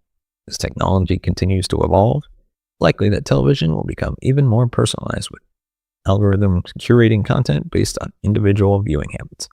The days of waiting for weekly episodes may soon become a relic of the past, replaced by an entertainment landscape that prioritizes convenience, flexibility, and viewer autonomy. Binge watching isn't just the best way to watch TV, it's the future of television itself. So grab your popcorn, find a comfortable spot, and let the next episode play because binge watching is here to stay. Let me know your thoughts on binge watching. Do you do that for current TV? Or do you watch TV episode by episode when it airs live? Let me know. And of course, if you want to support this channel, you can buy some coffee at buymeacoffee.com/cinemagold, or give us a thumbs up if you like our video. Hit that subscribe button down below. And hit the bell notification button to be notified of future videos. And of course, as always, you can find us on all major podcast platforms, including Good Pods, Spotify, Apple Podcasts, Amazon Music. Wherever you get your podcasts from, you can find us. And of course, we'll see you next time. You're watching a Highwire Media podcast. Welcome to the Cinema Gold Show. As always, I'm your host, Larry Lease. On today's episode of Let's Talk, which, if you don't know, airs on the last Friday of every month, we dive into a range of topics related to film and television. And this week, we are arguing in favor of watching movies in theaters and why the cinema experience can't be replaced. So with that, let's dive right into today's topic. In an age of increasingly dominated by home streaming services and digital entertainment, the necessity of going to a movie theater might appear obsolete. With the proliferation of high-definition televisions, surround sound systems, and on-demand access to an expansive array of films, watching movies from the comfort of one's home is not only convenient, but also technologically sophisticated. Yet this shift in viewing habits raises a significant question. Does home streaming truly offer an equivalent experience to traditional cinema? Is the movie theater simply an outdated habit, or is it, in fact, a cultural and psychological experience that digital convenience cannot replicate? Streaming platforms, while efficient and accessible, often fail to replicate the sensory, psychological, and cultural dimensions of the theater. The immersive power of cinematic environments, the communal energy of collective viewing, and the preservation of artistic intention all suffer when films are reduced to background entertainment or personalized consumption. More importantly, movie theaters serve as cultural landmarks and sites of public memory. Their gradual decline represents not just a shift in habits, but a potential loss of deeply human mode of engagement with art, story, and one another. So tonight, we're going to argue that watching movies in theaters offers an irreplaceable experience, one deeply rooted in cultural, psychological, and artistic significance. The movie theater is not merely a place to watch a film, it is a communal, immersive, and ritualistic space that enhances narrative impact and emotional resonance. It sustains the integrity of film as an art form, supports diverse film economies, and offers unique social and cognitive benefits that home environments cannot replicate. So we're going to explore these dimensions through aesthetic theory, social psychology, anthropology, and film studies. One of the most fundamental arguments in favor of theatrical movie viewing lies in its superior capacity to facilitate sensory immersion and cognitive focus. The physical architecture and technological design of the movie theater are specifically engineered to create an environment in which viewers can be fully absorbed in the cinematic world. From massive screens and precise sound systems to controlled lighting and silence, the theater generates a sensory atmosphere that shields the audience from external distractions. Today's episode is brought to you by Paramount Plus, the streaming service with something for everyone. When it comes to streaming, there's a lot out there, but few platforms deliver like Paramount Plus. Whether you're into gripping dramas, laugh-out-loud comedies, true crime documentaries, or blockbuster films, Paramount Plus has you covered. You can stream everything from hit series like Criminal Minds, NCIS, and Tulsa King, to massive movie franchises like Mission Impossible, Transformers, and Top Gun. Plus, there's a constantly growing library of Paramount Plus originals that keep you coming back for more, including 1923, Special Ops Lioness. And it's not just shows and movies, you also get live sports, including the NFL on CBS, college football, the UEFA Champions League matches, and you can even stream your local CBS station live for breaking news and special events. Here's the best part. Right now, you can try Paramount Plus free for 1 week. Yep, a full week of unlimited streaming completely free. Just go to ParamountPlus.com or click the link in the description to start your free 1 week trial today. So if you're looking for your next binge, or you just want a platform that gives you everything from heart pounding action to award winning series, make it Paramount Plus. Paramount Plus, where entertainment lives. And now, let's get back to our episode. Psychological research further supports this claim. According to Green and Brock, the concept of narrative transportation refers to a psychological state in which a person becomes entirely engaged in a story, to the point of losing awareness of their immediate surroundings. This phenomenon is much more easily achieved in theaters than at home, where environmental distractions ranging from your smartphone going off, family members, to kitchen noises and notifications break the narrative flow and diminish emotional investment. Furthermore, the theater experience creates a sense of psychological containment. Much like the black box of the experimental lab, the theater becomes a self contained space where time, place, and individual preoccupations are momentarily suspended. This suspension highlights or heightens a viewer's ability to emotionally engage with the characters and plot. Viewers are not just watching the film, they are experiencing it with heightened perception in a shared emotional field. The communal silence, the darkness, and the structure unfolding a narrative create conditions under which the audience can collectively lose themselves in the story. While the technological and sensory elements of movie theaters provide one compelling argument for their continued relevance, an equally powerful justification lies in the social experience they offer. Watching a film in a theater is rarely a solitary act. Rather, it is a collective ritual embedded with psychological and cultural dimensions. The audience, though composed of strangers, becomes a temporary community bound by shared emotional responses. In this space, laughter, fear, joy, and sadness become group phenomena, intensified and amplified by the presence of others. This phenomenon of emotional synchrony is supported by research in social psychology. Sejong's theory of social facilitation suggests that people tend to experience heightened emotional responses in the presence of others. A joke that might elicit a smile in solitude becomes, becomes an uproar in a room full of laughing strangers. A suspenseful moment becomes more terrifying when accompanied by the audible gasps and tense silences of fellow viewers. These communal responses intensify the impact of the film and transform the act of watching into a shared emotional journey. Theater culture also provides a space for identity, formation, and belonging, especially among fan communities. Midnight screenings of blockbuster releases, such as those in the Marvel Cinematic Universe or Harry Potter series, have become more than just entertainment. They are performative acts of fandom. Attendees wear costumes, chant lines, and participate in call and response interactions that extend the film's world into a live communal performance. This is particularly meaningful for marginalized communities who find affirmation, representation, and solidarity the shared viewing of culturally significant stories. Anthropologically, the communal aspect of cinema echoes the traditional functions of storytelling in pre modern societies. Stories were shared aloud, often around a fire or in ceremonial settings, binding the group together through collective meaning making. In the modern context, the movie theater functions similarly. The darkened auditorium replaces the firelight. The cinematic screen becomes the new storyteller. Excuse me. Victor Turner's theory of communitas, temporary egalitarian communities formed during shared rituals, helped explain the social cohesion experienced during theatrical viewing.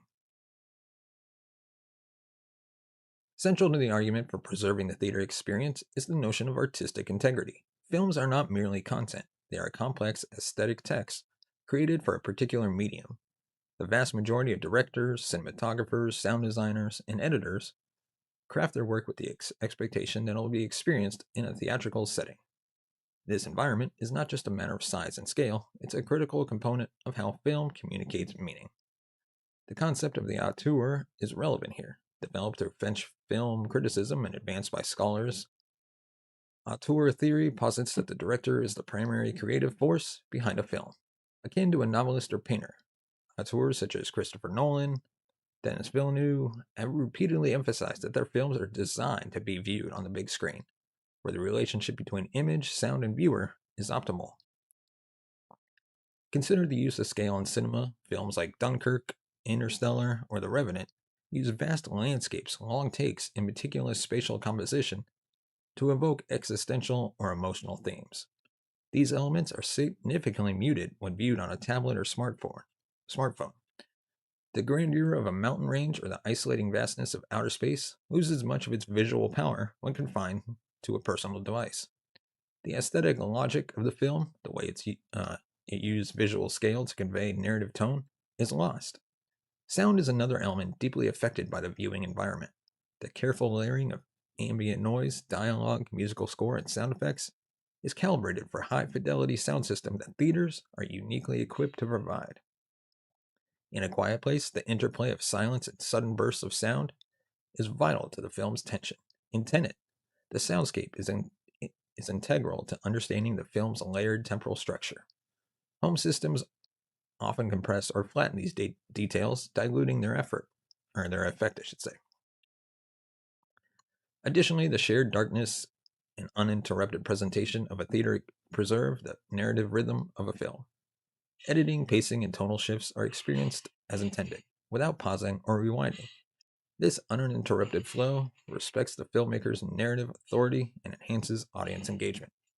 When audiences watch at home, they often break the film into segments, diluting emotional momentum and undermining the creative architecture of the story. To watch a film in a theater is to encounter it on its own terms, within the artistic, technical, and narrative framework envisioned by its creators. It is an act of interpretive respect, akin to viewing a painting in a gallery rather than on a postcard. Do apologize for this lighting, because all of a sudden the sun's like just blaring into my room. I don't have any blinds right now, but hopefully I can fix that for the next episode.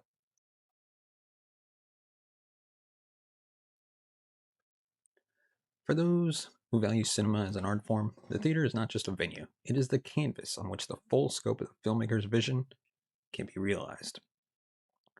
Cinema going is not merely a form of entertainment. It's a cultural ritual deeply embedded in modern social life.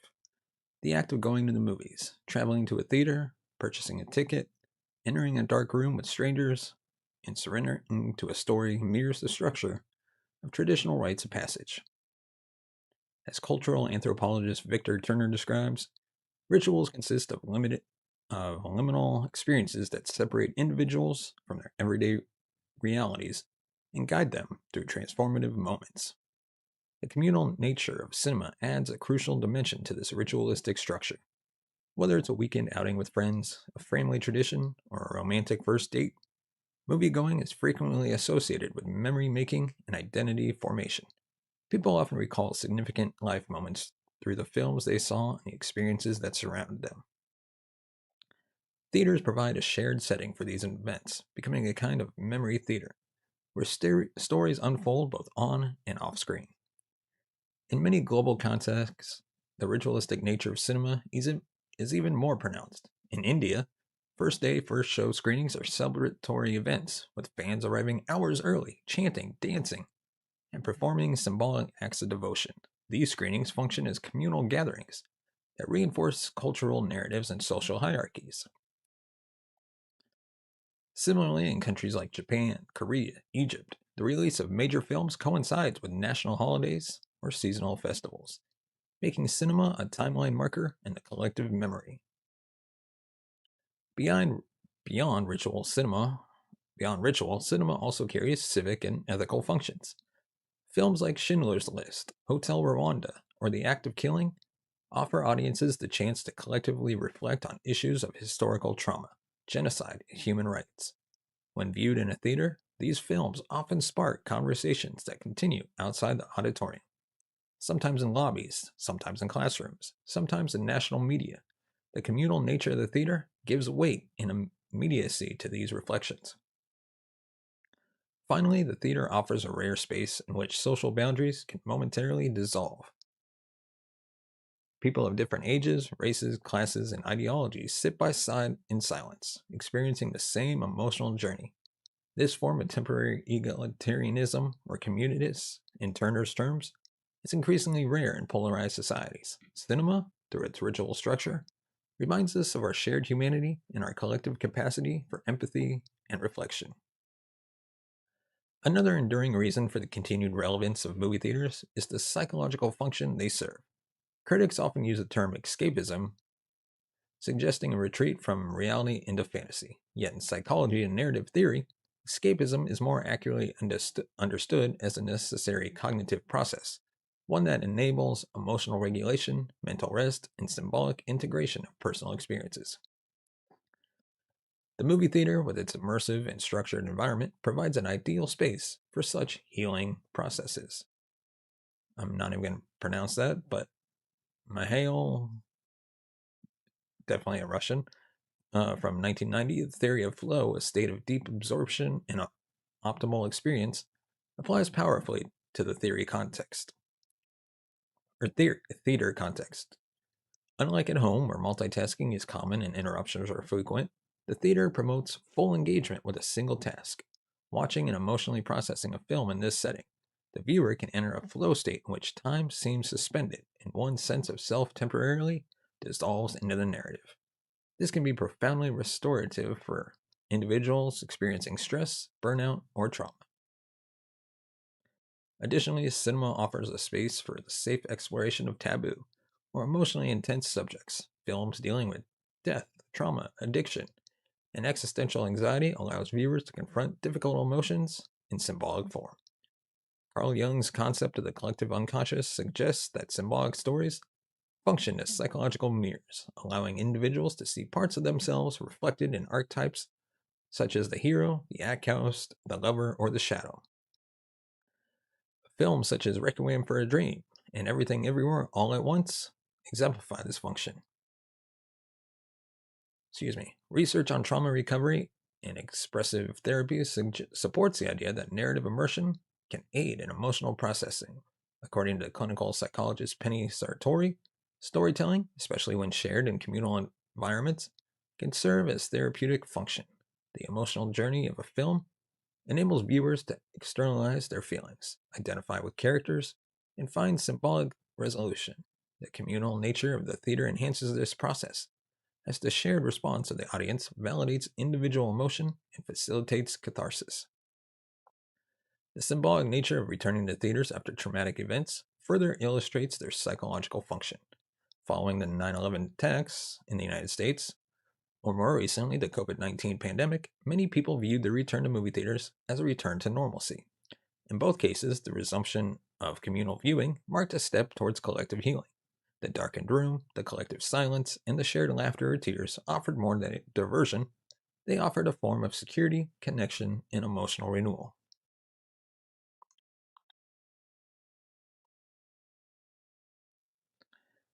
It is important to acknowledge the counterarguments to theatrical moviegoing, particularly in an era where home viewing is more accessible, affordable, and customizable than ever before.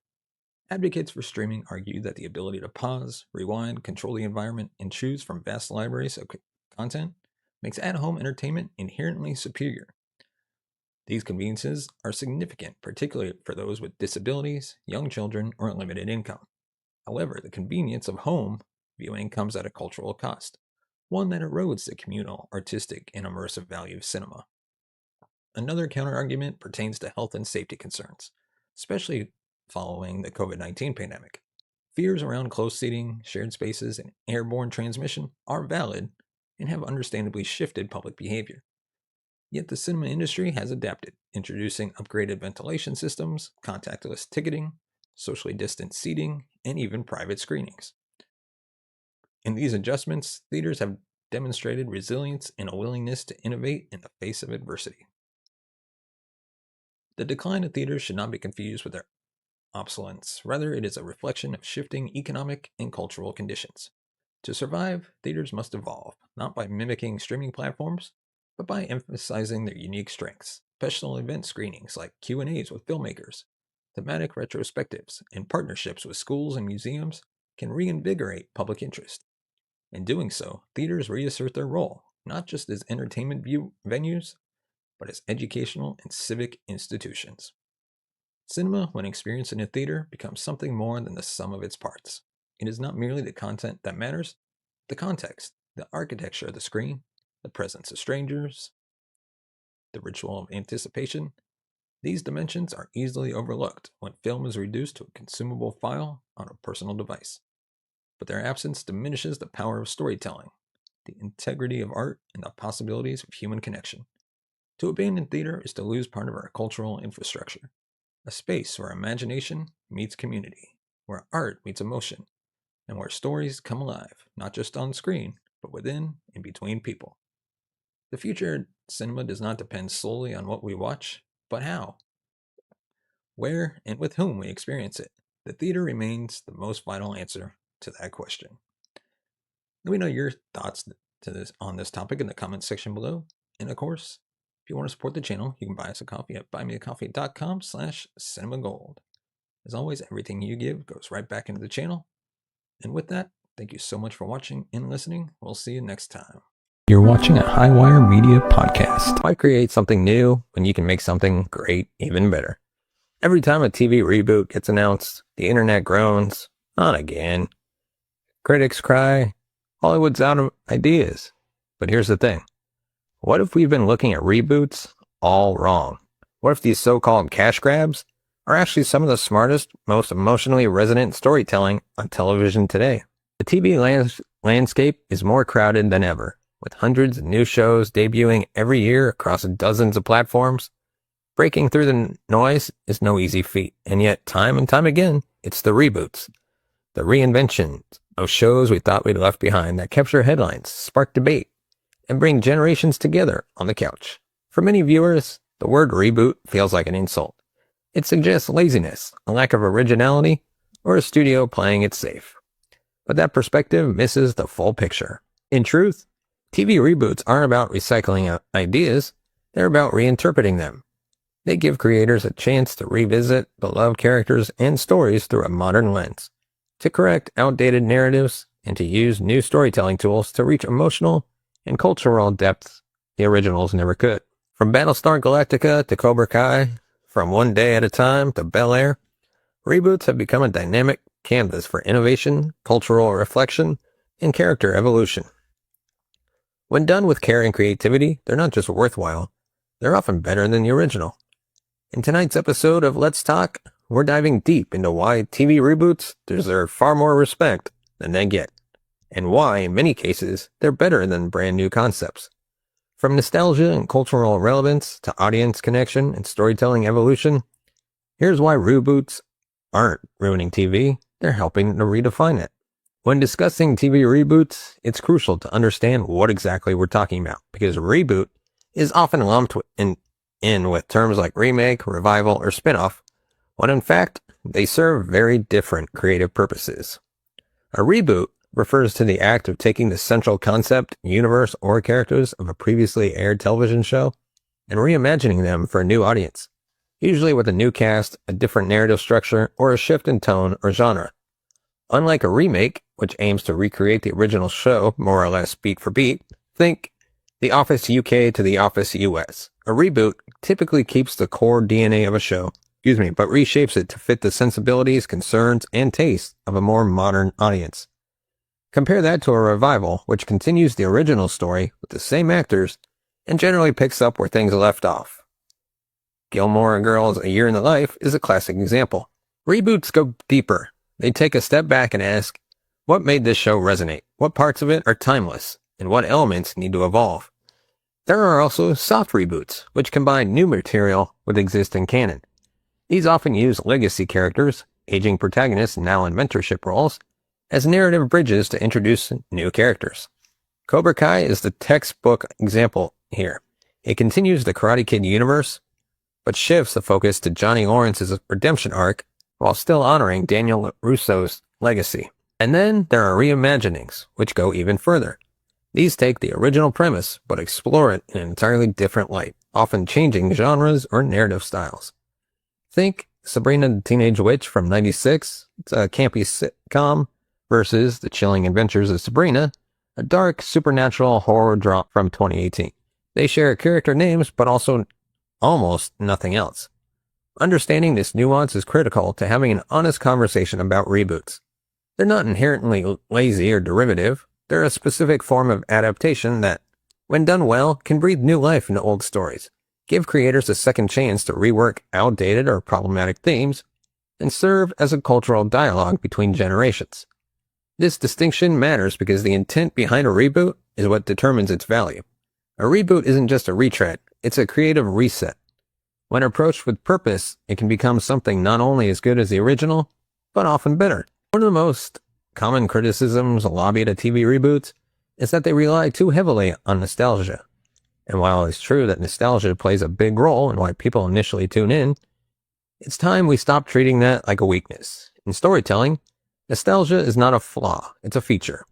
Humans are naturally drawn to the familiar. We associate certain shows with formative periods in our lives, childhood, adolescence, or even specific life events. These connections are emotional and deeply rooted in memory.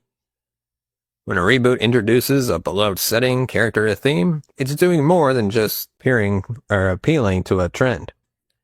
It's tapping into a collective cultural memory and saying, remember how this made you feel? Let's explore that again with more perspective. Shows like Fuller House, Raven's Home, or Girl Meets World succeed because they offer comfort. They provide a familiar structure in an increasingly chaotic media landscape. But beyond comfort, nostalgia also has the power to provoke reflection. It forces us to reevaluate the past, recognize what aged poorly, and reconsider how we've grown since those original stories aired. Take the Wonder Years reboot from 2021. By shifting the narrative focus to a black family in the 60s Alabama, the series reframes nostalgia through a different lens. It doesn't just indulge in sentimentalism, it invites viewers to consider how memory and identity intersect, especially when it comes to race, history, and culture. And that's powerful storytelling driven by nostalgia, not cheapened by it. Moreover, nostalgia creates a built-in emotional shorthand.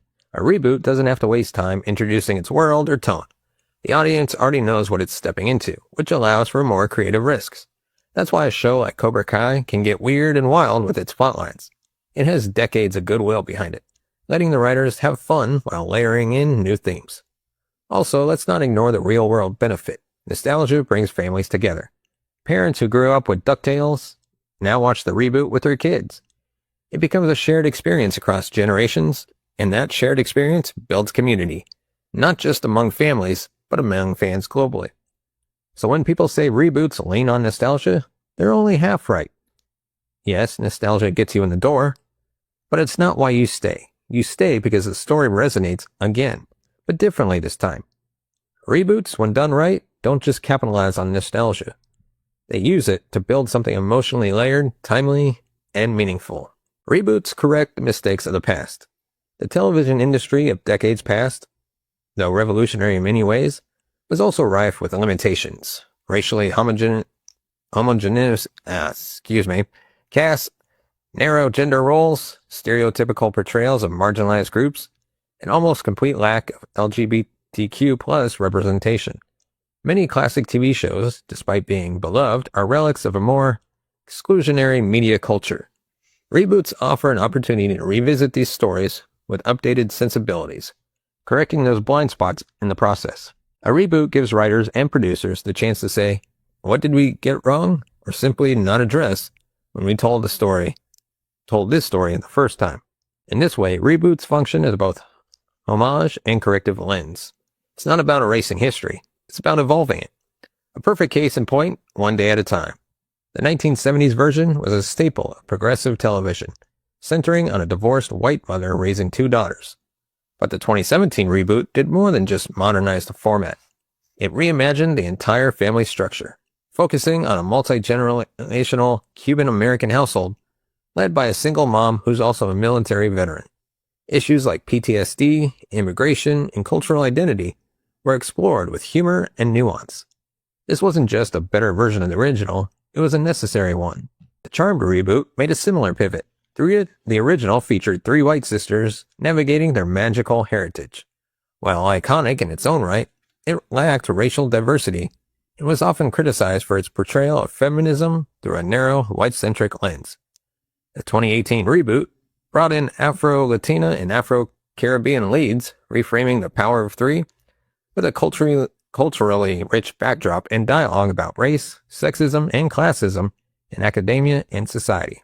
These are not isolated examples. Roswell, New Mexico rebooted the original alien teen romance show with an emphasis on immigration policy, identity politics, and sexuality. The Equalizer was reinvented with Queen Latifah as the lead, challenging both racial and gender expectations associated with the vigilante genre. Importantly, reboots allow stories to age with society. They allow creators to say, "This mattered to us back then, but here's what we know now." That self-awareness is invaluable. It reflects how we've changed as viewers, citizens, storytellers. Of course, not every reboot succeeds in correcting old flaws. Some still stumble, but the very existence of reboots gives the industry a second chance to get it right.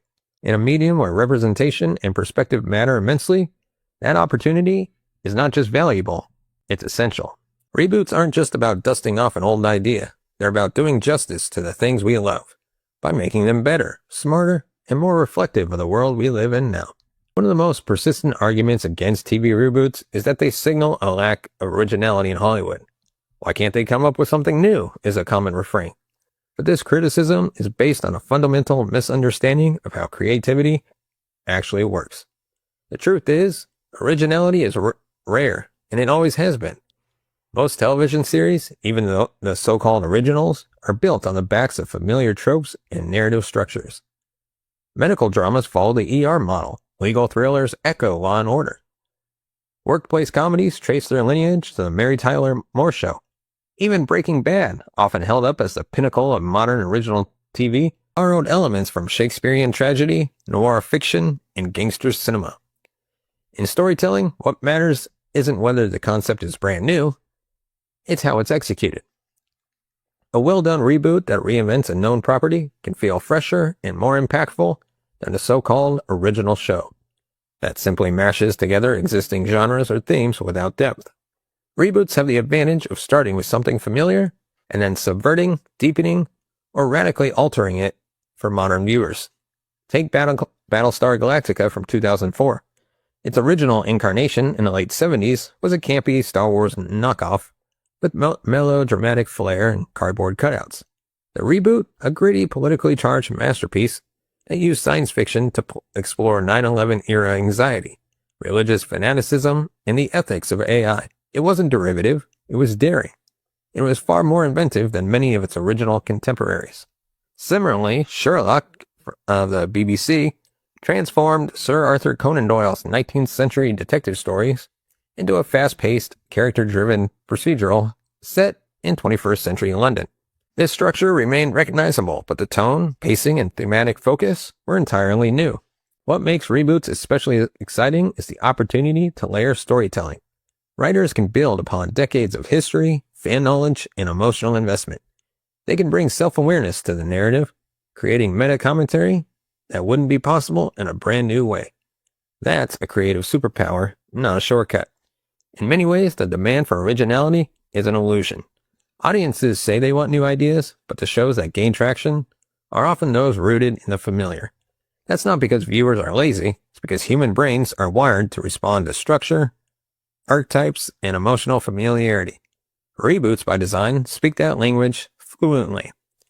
So when someone claims reboots are unoriginal, it's worth asking, what's more impressive, creating something new that doesn't resonate, or reinventing something old in a way that makes people see it with fresh eyes?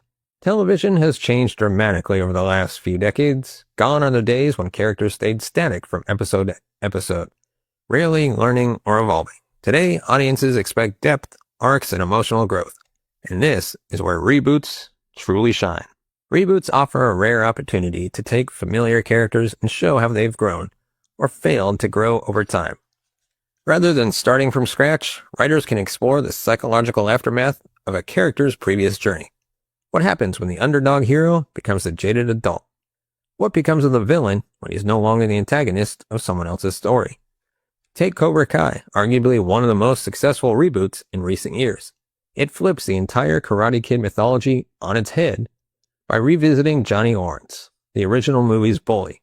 In the reboot, Johnny is a broken man struggling with alcoholism and identity, trying to find redemption through teaching karate. Meanwhile, Daniel LaRusso, the hero of the original, is now a smug car dealership owner, navigating his own moral gray areas. Cobra Kai succeeds not just because of nostalgia, but because it deepens characters we thought were already understood. It reminds us that people change, and not always for the better.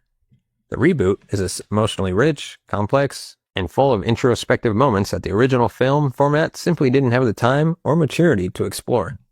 Similarly, Star Trek Picard takes the iconic Captain Jean-Luc Picard and places him in a world he no longer recognizes.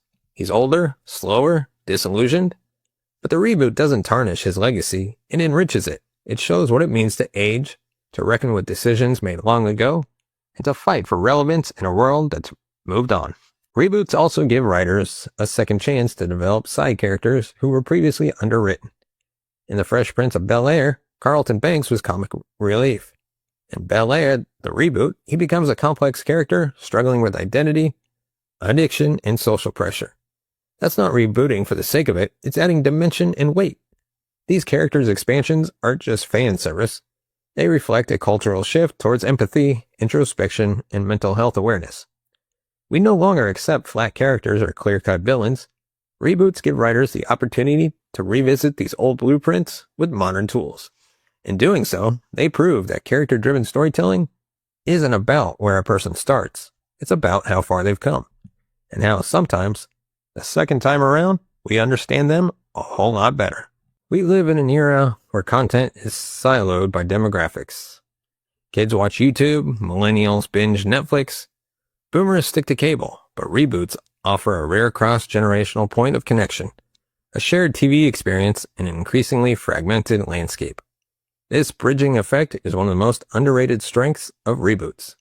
They offer something that original content rarely can, a common ground between parents, children, and even grandparents. When a rebooted show airs, it becomes a portal for families to talk about how things have changed, and how some things never do. Take Doctor Who. First aired in 1963, the series has been rebooted multiple times over the decades, keeping its core concept intact, a time-traveling alien with a strong moral compass, but updating its tone, cast, and themes for each new generation. As a result, you can have 3 generations of fans all enjoying the same show, but connecting to it through different eras. Or consider Saved by the Bell from 2020. The reboot features familiar faces like Zach Morris and Jesse Spano, now in adult roles, alongside a younger, more diverse cast navigating modern-day high school. The show is self-aware, poking fun at its own absurd legacy while offering fresh commentary on socio-economic inequality, performative allyship, and school politics.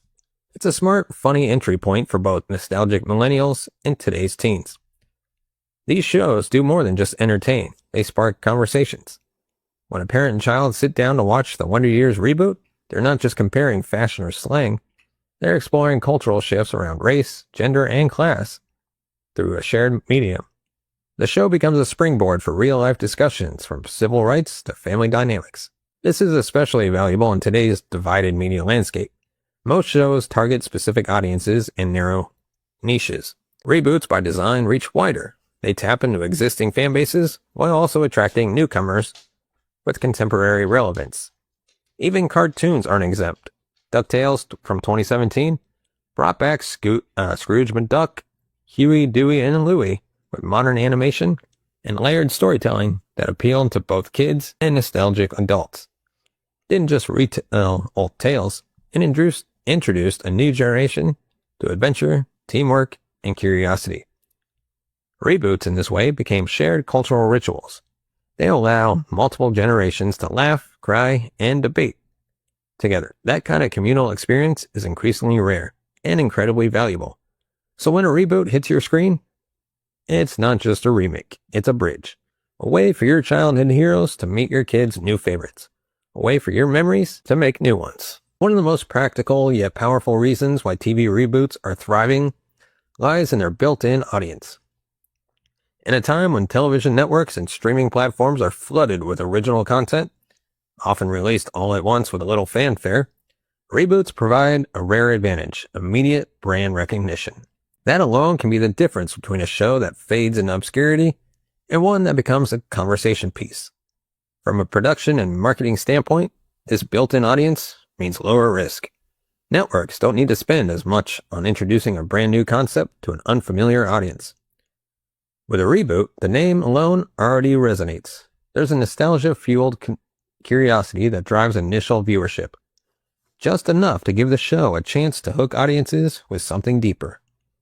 When The X-Files returned in 2016, millions of fans tuned in out of loyalty to Mulder and Scully. Similarly, Gilmore Girls: A Year in the Life became a major cultural event upon its Netflix debut because the fan base had never gone dormant. It had been simmering, active in online forums and fanfiction sites, waiting for the next chapter. But here's where things get interesting. That built-in audience doesn't mean the show is creatively shackled. In fact, the success of a reboot's launch often gives showrunners more leeway to take creative risks. Look at Riverdale, a reboot of the wholesome Archie Comics universe that pivoted hard into noir, psychological horror, and teen melodrama. That gamble might not have worked with an unknown IP, but the familiarity of the characters gave the show just enough rope to swing big and weird. Similarly, Bel-Air didn't just coast on the legacy of the Fresh Prince, it used the familiarity to dive into deeper explorations of Black identity, privilege, and trauma in a way the original sitcom format never could. It brought in audiences who knew the show's name, but stayed because the story was bold and relevant. The cultural attraction also works in reverse. A successful reboot often rekindles interest in the original. Streaming platforms have reported spikes in viewership for classic shows after a reboot premieres. This creates a feedback loop where both versions benefit, each one enriching the other's mythology and legacy. And let's not forget the merchandising and multimedia potential either. Reboots bring old brands into new markets, comic book tie-ins, Funko Pops, soundtracks, and fan conventions. These peripheral elements matter, especially when maintaining cultural momentum and building long-term fan engagement. Reboots aren't just creative viable, they're strategic. And when business sense meets storytelling ambition, you get the sweet spot where both audiences and creators win. It's easy to label reboots as lazy. On the surface, it can seem like studios are simply recycling old material instead of investing in fresh ideas. But this oversimplifies the process and completely ignores the artistry that can go into a reboot done right. In truth, a reboot is not a shortcut, it's a challenge. And when creators rise to meet that challenge, the result can be incredibly innovative. Rebooting a show is like being handed a familiar set of tools, but asked to build something entirely different. The creator's job is to honor the original spirit while reinventing it for a new context, tone, or audience. That's not lazy, that's complex narrative engineering. Take Queer Eye, for example. The original show was a lighthearted reality makeover series built around early 2000s humor and surface-level transformation. The reboot, however, became something much deeper. Each episode is an emotionally layered journey that dives into identity, self-worth, trauma, and healing. The Fab Five don't just make someone's house prettier, they help people rebuild their self-image. That level of emotional storytelling is far more ambitious than its predecessor. Another great example is The Leftovers, which reimagined Tom Peranta's novel with bold, surrealist flourishes. While not a reboot in the traditional sense, it represents how adaptation and reinterpretation can break new ground. It took a simple premise, 2% of the world's population disappears, and morphed it into a philosophical meditation on grief, faith, and human purpose. That's the kind of depth reboots are capable of reaching when treated with creative intent. Let's go back to The Chilling Adventures of Sabrina. Compared to the original Sabrina teenage witch sitcom, the reboot is almost unrecognizable. It's dark, intense, politically charged, and explores themes like religious extremism, bodily autonomy, and gender roles, all under the guise of a supernatural teen drama. That transformation isn't about riding coattails, it's about reimagining possibilities. Reboots also allow for genre bending, something television is increasingly embracing. Legion took the X-Men universe and turned it into an experimental psychological mind-bender.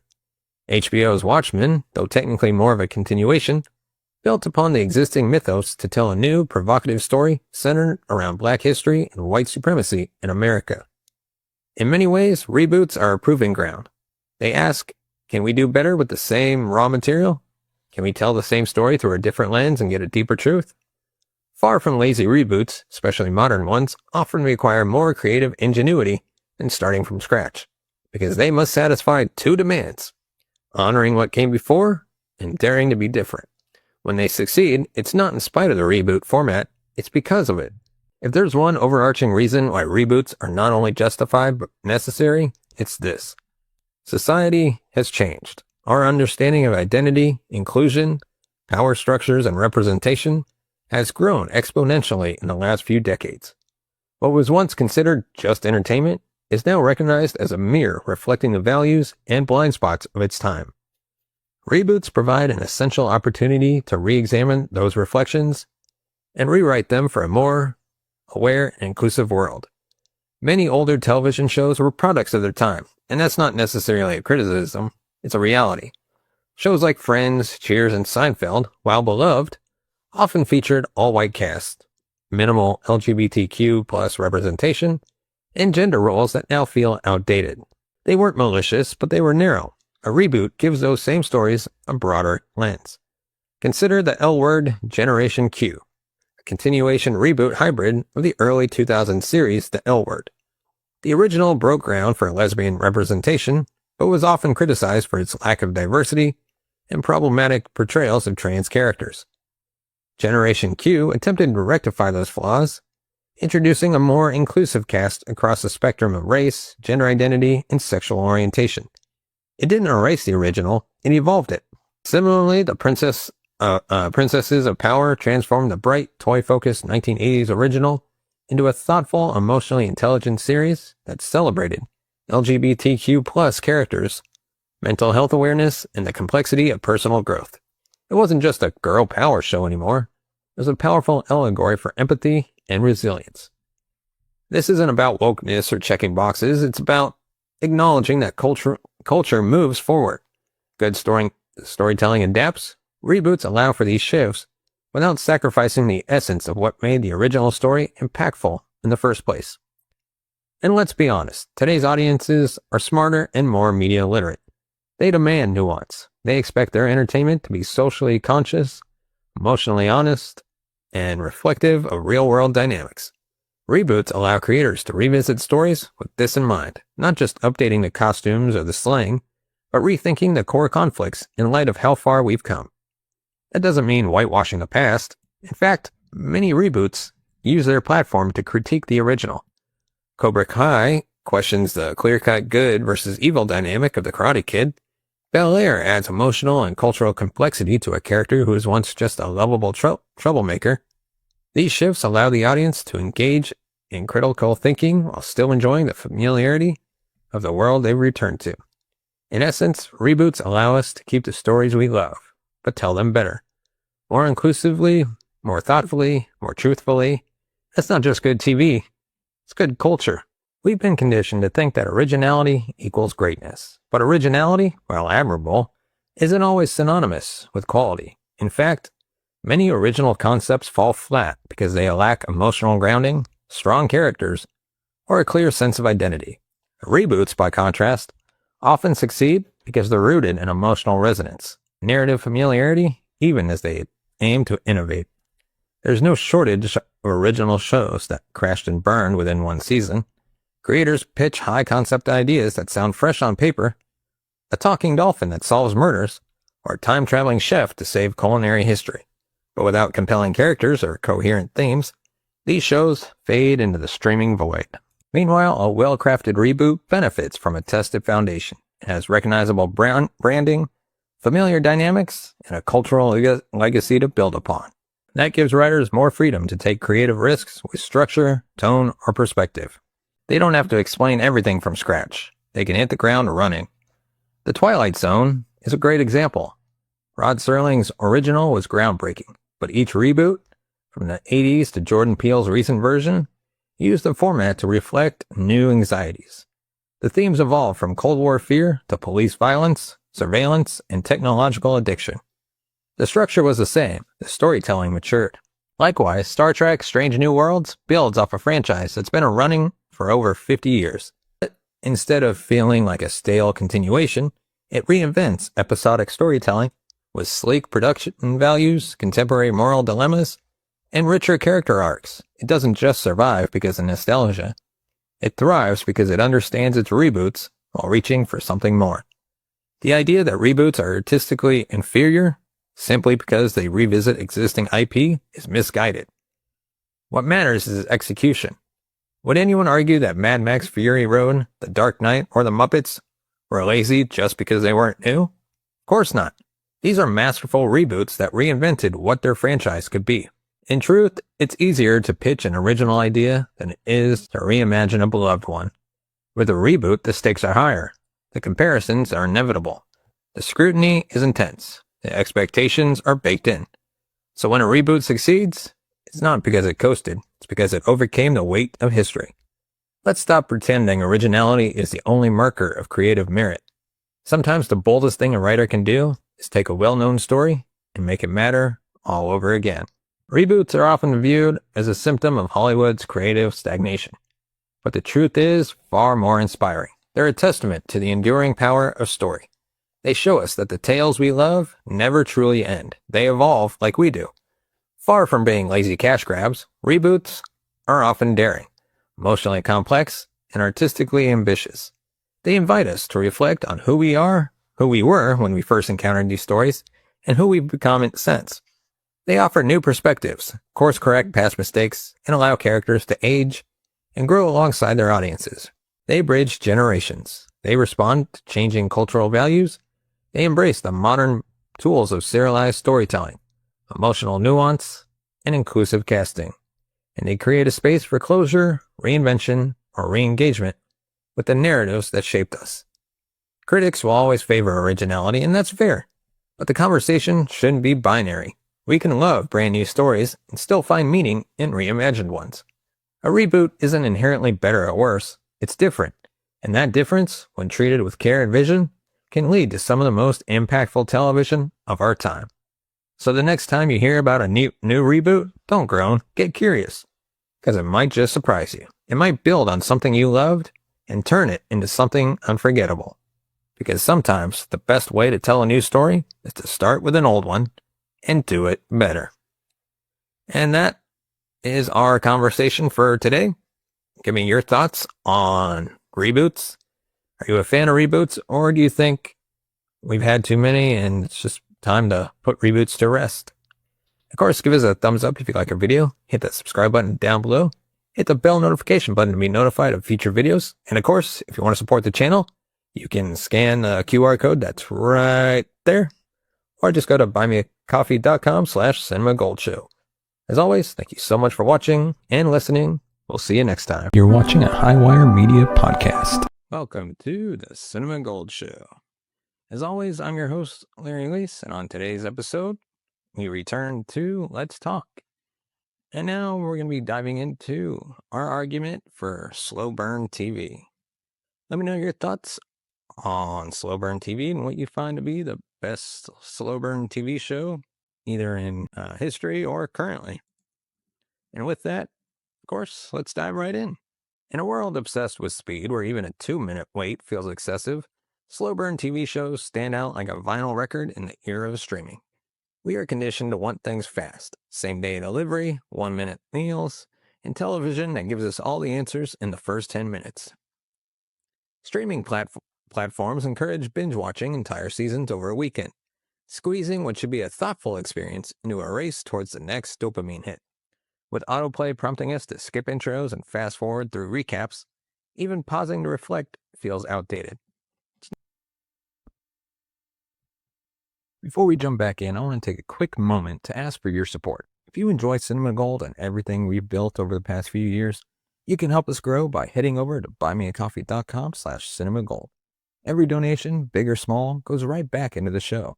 That means better equipment, deeper and more ambitious content, the ability to bring on additional hosts and actually pay them for their time, and ultimately creating a production that matches the passion we put into every episode.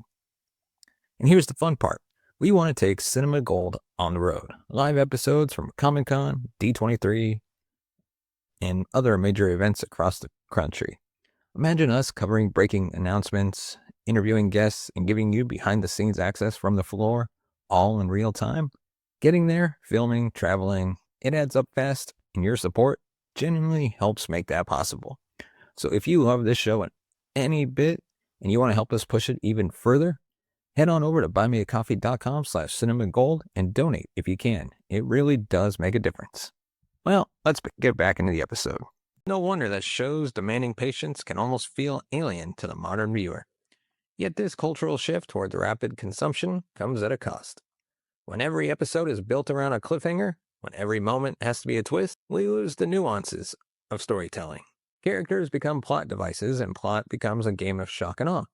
The emotional core of television, the ability to connect deeply with characters over time, is sacrificed at the altar of instant gratification. And in this environment, slow burn TV shows don't just offer a different pace, they offer a different philosophy. These shows challenge viewers to engage more thoughtfully. They don't hand over gratification on a silver platter. Instead, they plant narrative seeds in early episodes and allow them to slowly blossom, cultivating suspense, emotion, and investment over time. The tension builds incrementally. Small gestures and quiet scenes begin to carry weight. Storylines that seemed insignificant suddenly come into focus. What was once boring turns out to be essential. This slow unfolding isn't a bug, it's a feature. It mirrors life itself, where big revelations rarely come all at once. This episode sets out to explore why slow burn TV matters now more than ever. It's not just about style, it's about substance. As our digital attention span shrinks, we need stories that encourage patience, reflection, and emotional depth. We need shows that trust the audience to stay engaged without being tricked or manipulated. In making the case for slow burn storytelling, we'll look at how these series elevate character development, build atmosphere, and deliver emotional payoffs, that last far longer than a social media trend. This isn't just about defending a genre, it's about defending the art of storytelling itself. To understand the appeal of slow burn television, we have to first define what sets it apart. It's not simply slow in the sense of being uneventful, it's intentional. Every moment, every beat, every silence is part of a long game. A slow burn show starts quietly, often without much fanfare. The stakes seem small at first, but as the story progresses, tension mounts, themes deepen, and characters evolve. The payoff isn't immediate, but when it comes, it's earned and far more satisfying than a quick fix. These shows are about accumulation, not acceleration. They trust that the audience is willing to go on a journey rather than just enjoy the destination. This format creates space for storytelling that's rich in subtext and atmosphere. Unlike traditional procedurals or fast-paced thrillers that race through plot points, slow burns allow moments to linger. Conversations don't always move the plot forward, but they do reveal character, mood, and history. These series treat viewers like collaborators, not just consumers. You're invited to observe, to infer, to connect the dots on your own. And that act of participation transforms how you experience the story. You're not just watching passively, you're mentally and emotionally engaged in constructing the narrative alongside the creators. Some of the best examples of this are shows like The Wire, Mad Men, and The Leftovers. Each of these series was initially met with confusion or frustration by audiences expecting conventional pacing.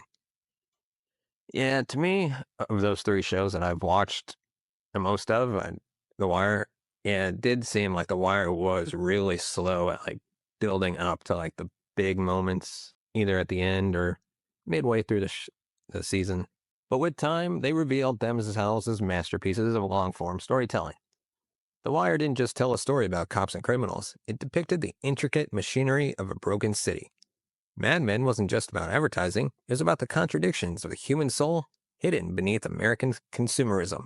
And The Leftovers, with its dreamlike structure and unresolved mysteries, wasn't about answers at all, but about living with loss and uncertainty. These shows required patience, but rewarded it with unparalleled thematic depth. What makes slow burn shows stand out is their ability to create resonance. They build an emotional and intellectual connection with the audience that is almost impossible to achieve in a more rushed format. Watching these shows is less like riding a roller coaster and more like watching a painting come to life, brushstroke by brushstroke. The evolution is gradual, but once it's complete, you can never unsee it. You come away not just entertained, but transformed. That kind of impact doesn't come from pacing alone. It comes from the deep and deliberate structure that defines the anatomy of a true slow burn. If plot is the skeleton of a TV show, then character is its beating heart. And nowhere is this more evident than in slow burn storytelling. While many fast paced shows use plot to drive character action, slow burn reverses that relationship. The plot often bends around the characters, shaped by their psychology, choices, hesitations, and flaws. Instead of asking what happens next, slow burn shows ask, what does this person do next and why? That shift in perspective opens the door to deeper, more resonant narratives that unfold organically. In a typical high speed show, characters are often secondary to the momentum of the story. They react rather than act, moving from one event to another like pawns on a board. This can create excitement, but it rarely leaves a lasting impression. By contrast, a slow burn builds its story around character evolution. Actions feel consequential because they stem from internal dilemmas, complex relationships, and long simmering tensions.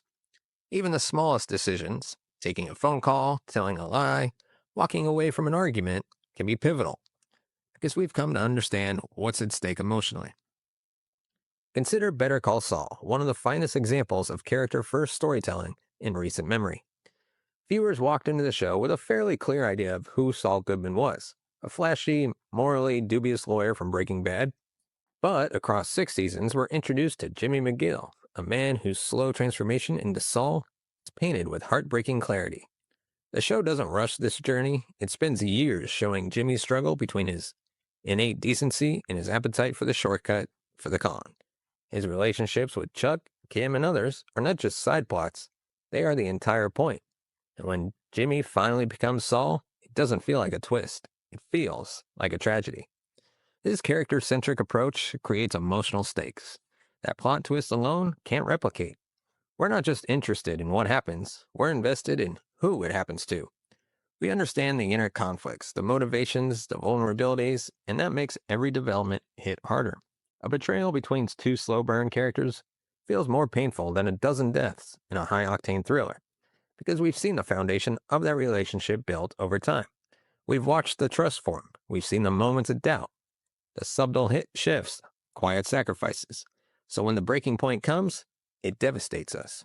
Moreover, slow burn shows give characters the space to contradict themselves, to stumble and to recover, to grow in ways that mirror real human behavior. They're not beholden to the binary of good and evil. They live in the gray, and that makes them feel real. You're not watching a performance. You're watching a person in a world where media often reduces people to archetypes.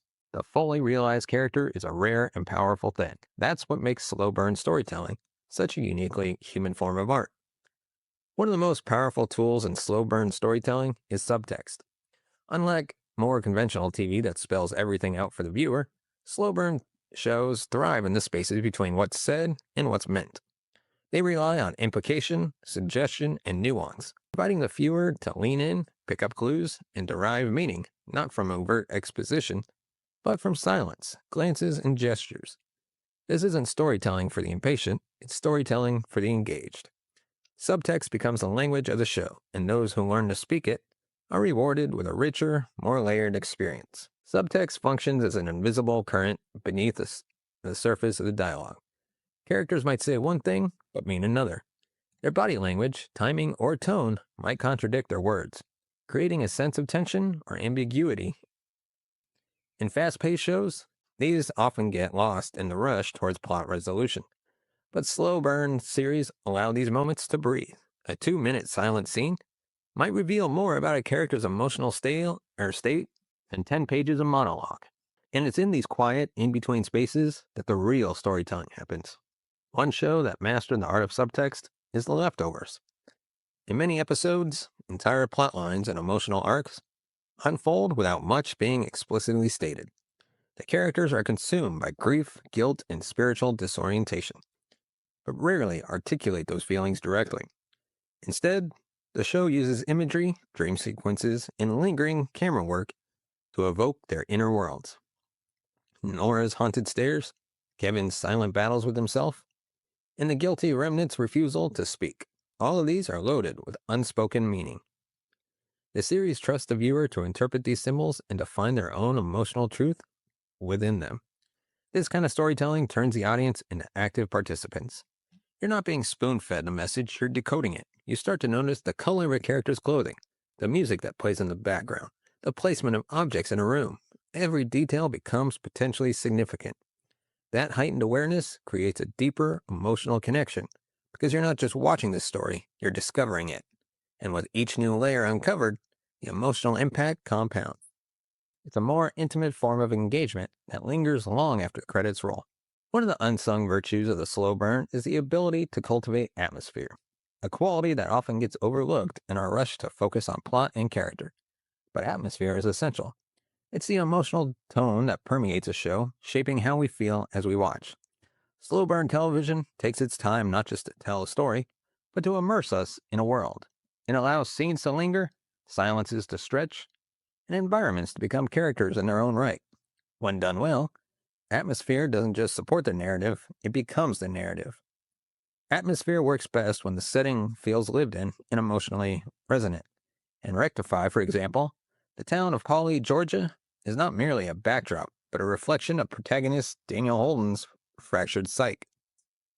The quiet roads, the small businesses, the humid air, they mirror the stillness and confusion Daniel experiences after being released from death row. The pacing of the show matches the rhythm of the town, slow and contemplative, and that congruence pulls us into Daniel's internal world. It's not just what happening to him that matters, it's where and how it's happening that gives the story its gravity. The ability to slow down and absorb the surroundings is what makes these shows so immersive. You begin to notice the details, the dust motes in the sunlight, the muted color palette of a hospital corridor, the subtle changes in weather across episodes. These sensory elements work together to create mood and texture. They make the viewer feel not like an outsider looking in, but like a participant walking through the world the show has built. That immersive quality deepens emotional engagement as viewers become attuned not only to what characters say and do, but to the emotional weight of the environment. In the end, atmosphere is about creating a sensory experience that lingers. It's not necessarily about aesthetic beauty, though many slow burn shows are visually stunning. It's about resonance. It's about crafting a world where tone, sound, space, and silence all contribute to the story's impact. These shows don't just tell you what's happening, they make you feel it on a visceral level. And that's a big part of why they stay with you. You don't just remember what the characters did, you remember what the world of the show felt like and how it made you feel to live in it for a little while. Excuse me. One of the defining characteristics of slow burn television is its commitment to realism. While many shows aim to provide escapism, stories that whisk us away from our problems, slow burns often choose to reflect life as it is, messy, complicated, and rarely resolved in a neat 45-minute package.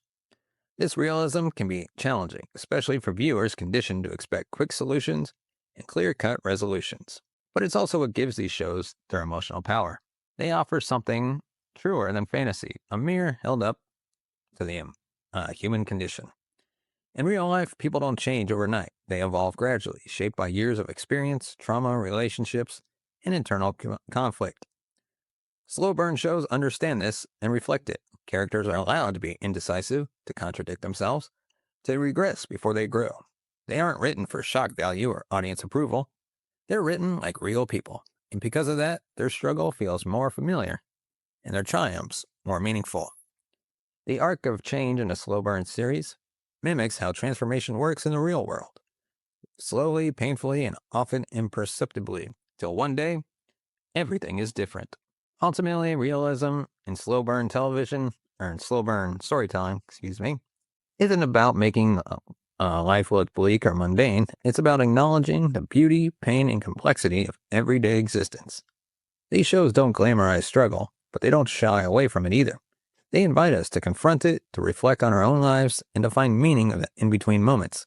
That's why these stories last. They just don't occupy our screens. They take root in our thoughts long after the episode ends. In today's streaming-dominated world, viewers are drowning in content. There are hundreds of shows available at any given moment, and platforms are constantly pushing us towards the next big thing. What once felt like abundance now feels like overload. Every week, a new limited series or thriller arrives, garners a brief flurry of online buzz, then vanishes into the algorithm's void. This model encourages speed, consumption, and forgettability. You finish one series and immediately start another, rarely pausing to reflect. In this environment, it's no wonder that viewers report feeling burned out, fatigued, and emotionally disconnected from the content they consume. Slow burn shows offer a direct antidote to that fatigue. Rather than feeding the addiction to immediate gratification, they challenge us to slow down and absorb. They don't demand binge watching. In fact, many of them actively resist it.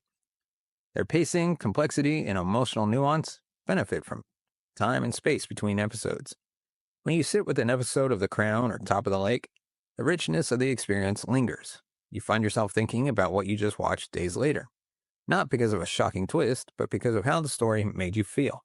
That kind of sustained emotional connection is rare, and it's incredibly valuable. This slow pacing also gives viewers permission to savor. In a culture built on scrolling and skipping, the ability to immerse yourself in something fully and deliberately feels like an act of self-care. You're not just consuming media to kill time, you're engaging with it on a deeper level. The pacing allows your thoughts to catch up with the narrative. Themes have time to breathe. You can analyze characters, rewatch scenes, and discuss episodes with others without fear that everything will be outdated by the weekend. In this way, slow burn shows create an experience that is not only more rewarding, but more sustainable.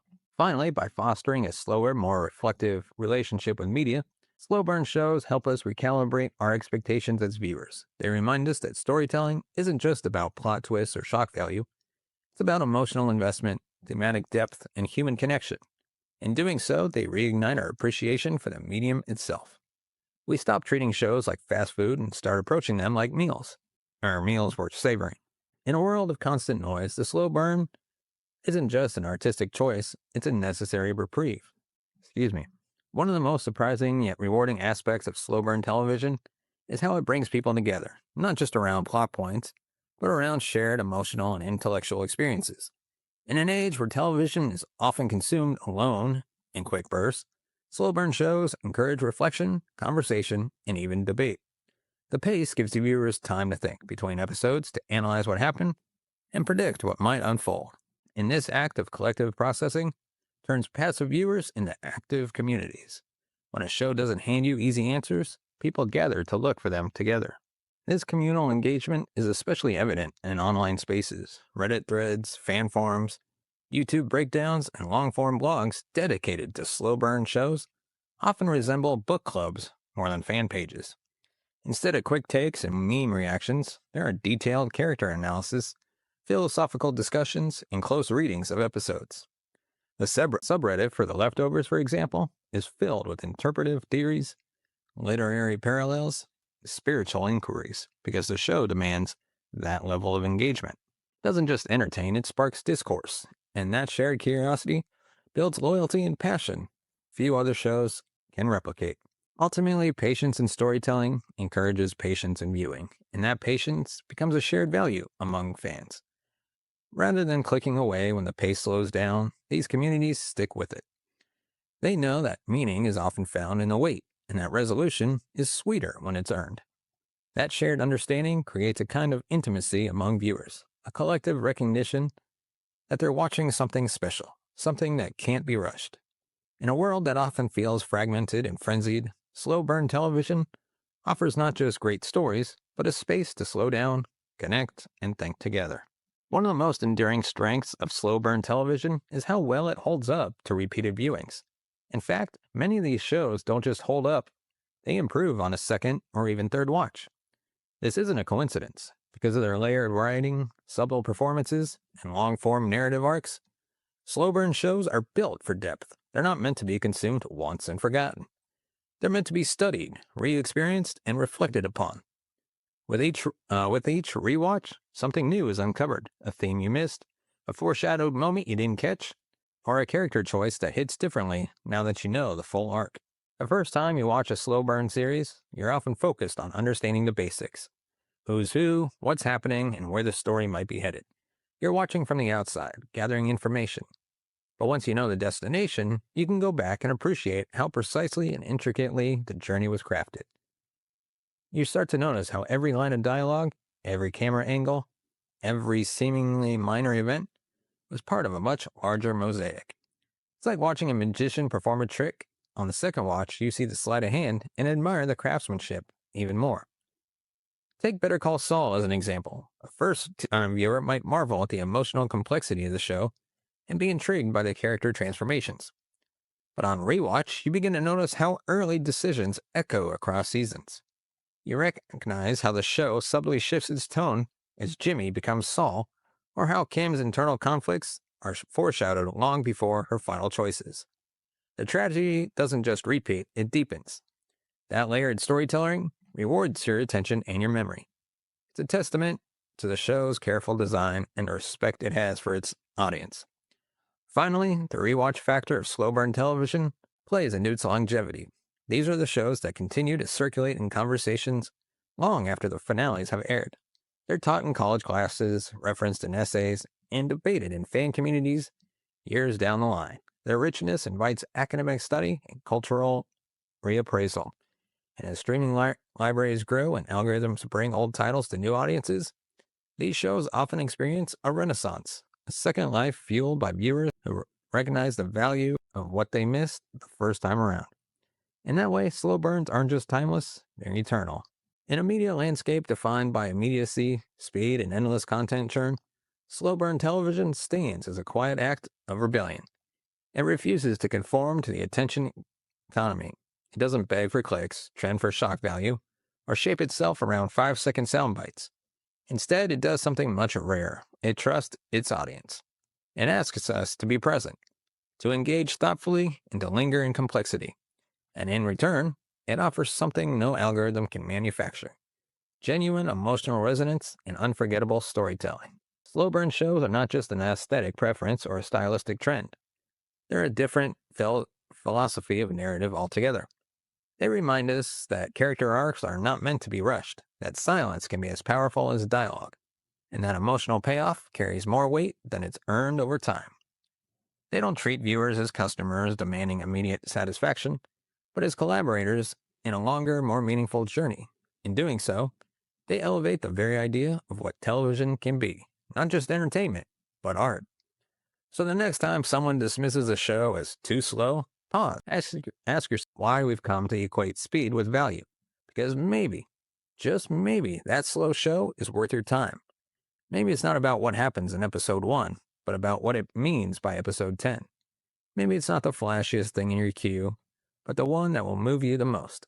Slow burn storytelling doesn't just reward patience, it transforms it into something sacred. In a world addicted to fast, let's remember the power of slow. And with that, let me know your thoughts in the comments section below. What do you think about slow burn TV?